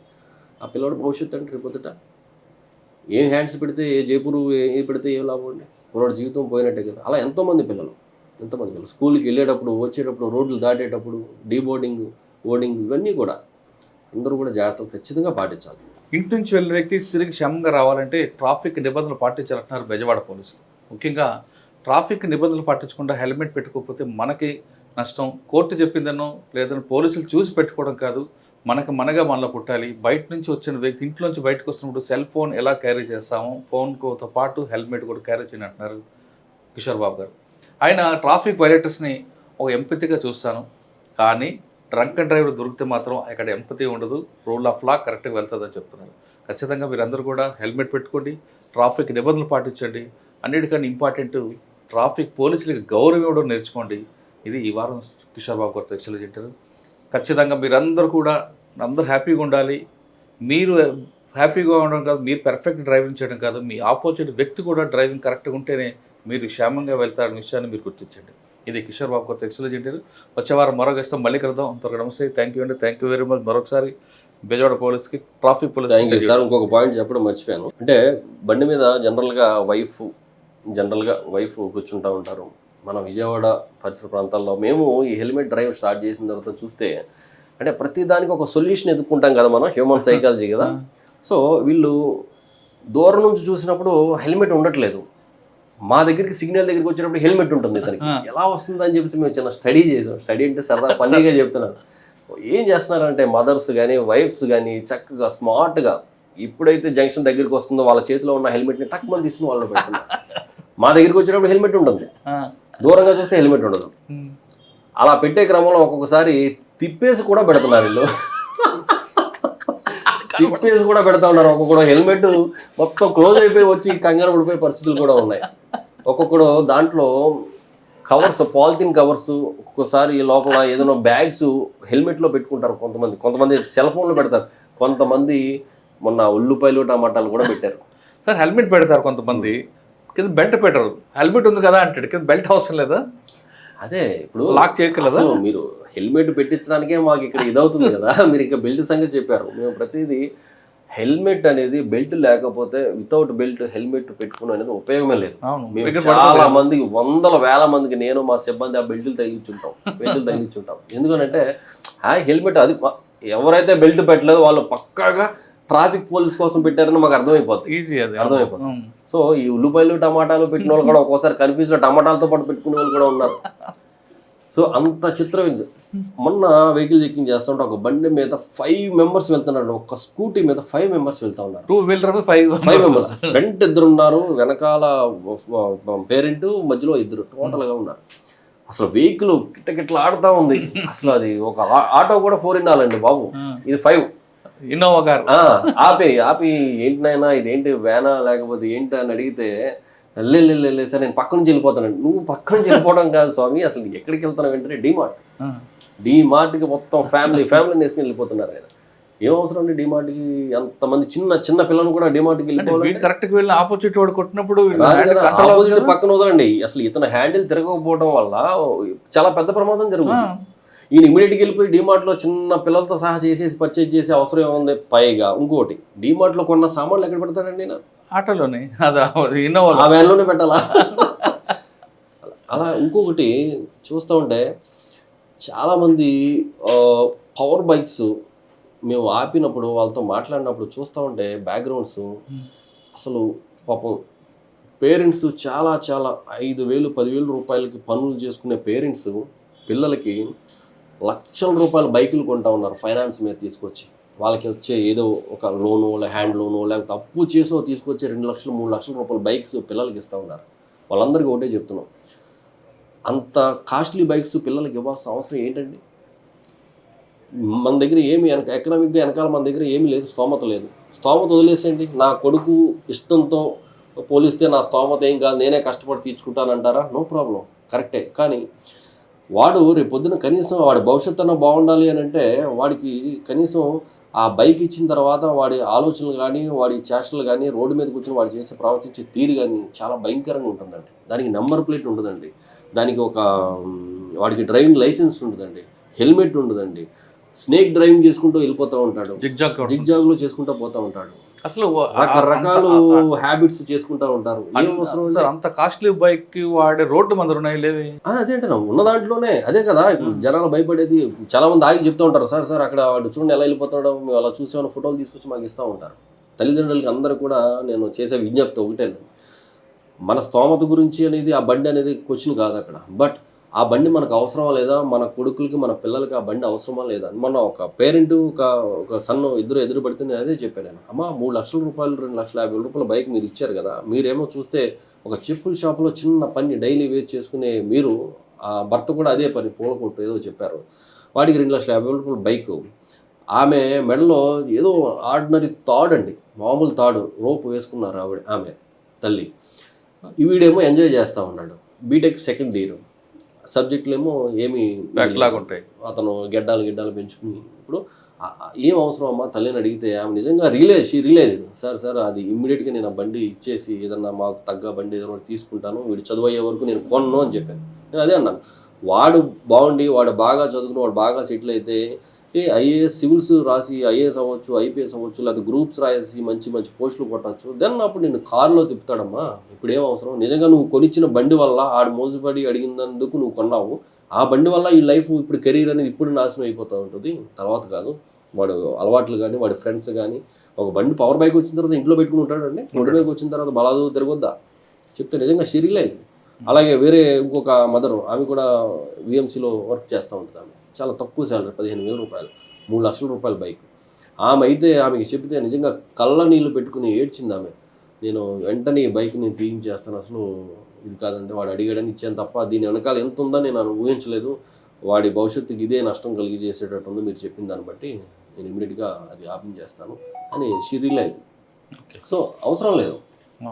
అలా డిఫరెంట్ కేటగిరీ ఆఫ్ పీపుల్ వాళ్ళకి చెప్పినప్పుడు మనం ఎడ్యుకేట్ చేస్తూ ఉంటే, అవేర్నెస్ క్రియేట్ చేస్తూ ఉంటే చాలా మార్పు అనేది చాలా బాగా వస్తుంది. చాలామంది మేము చెప్పిన వీడియో కానీ చూసి వచ్చి, సార్ అది చూసి మేము హెల్మెట్ పెట్టుకున్నాము, అది చూసి మా అబ్బాయికి ఆ బండి వద్దని చెప్పి మేము ఆపించి పక్కన పెట్టాము, ఆ సైలెన్సర్ మార్పించాము, ఇలా రకరకాలుగా కాంప్లైంట్స్ మనకి పబ్లిక్గా వచ్చేస్తాము. సో ఆ సాటిస్ఫాక్షన్ కూడా నిజంగా రియల్గా మాకు ఆ పేషెన్స్ని మా ఎనర్జీకి మీరు అడిగారు కదా, నిజంగా కారణం కూడా అదే. Thank you sir. మీ హెల్మెట్ మీ మలయాళకు పెట్టారు, పెట్టలా, మీరు చేతితో పట్టుకుంటారు. చెప్పానుగా చేతితో పట్టుకుంటారని. అది హెల్మెట్ పెట్టుకోండి అయ్యా. రేపు పొద్దున పిల్లలు వీడు కూడా, ఏం పేరు నాన్న నీ పేరు? నీ పళ్ళన్నీ పోయినాయి అప్పుడే చాక్లెట్లా? నీ పేరు? మాన్విత. హెల్మెట్ పెట్టుకోవాలా? మరి పెట్టుకోకపోతే మరి నువ్వు ఎందుకు అడగట్లా? అడగాలి కదా. మీరు పెట్టుకోకపోతే రేపు పొద్దున వాళ్ళు కూడా పెట్టుకోరు. మెయిన్ మన సిటీలో ఇక్కడ మీ సెంటర్కి ఈ జోన్లో ఎక్కువ పీక్ జంక్షన్స్, జామ్ జంక్షన్లు ఉంటాయి. ట్రాఫిక్ వైలెన్స్ చేసేవాళ్ళు ఏ సెంటర్లో ఎక్కువ ఉంటారండి? ఎక్కువ ఎడ్యుకేటెడా అన్ఎడ్యుకేటెడ్?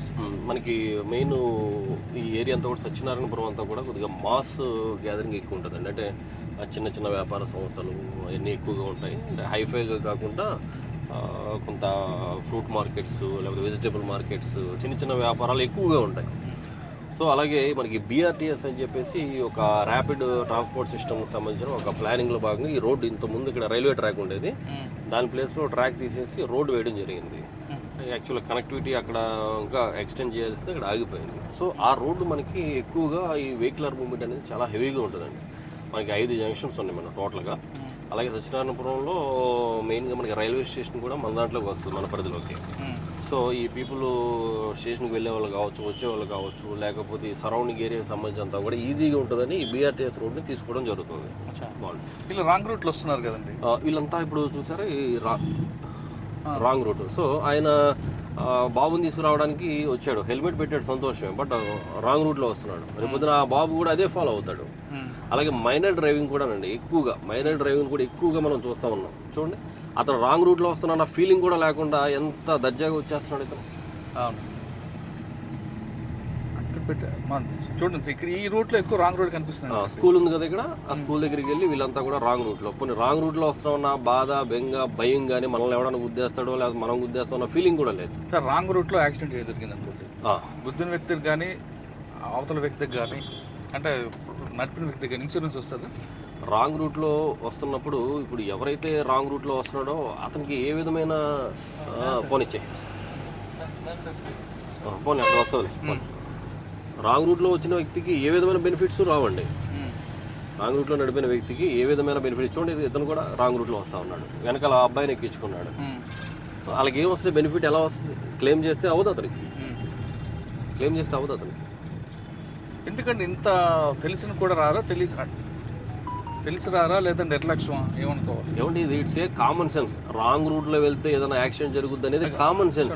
దానికి పెద్ద రూల్ ఏమి తెలియక్కర్లేదు, రాజ్యాంగం తెలియాల్సిన అవసరం అసలే లేదు, కానీ అది కామన్ సెన్స్. బట్ అయితే మనకేమవుద్దులే, మన దాకా వస్తుందా, మనకేం జరుగుద్ది, మనకు జరుగుద్దా అన్న ఫీలింగ్ తప్ప.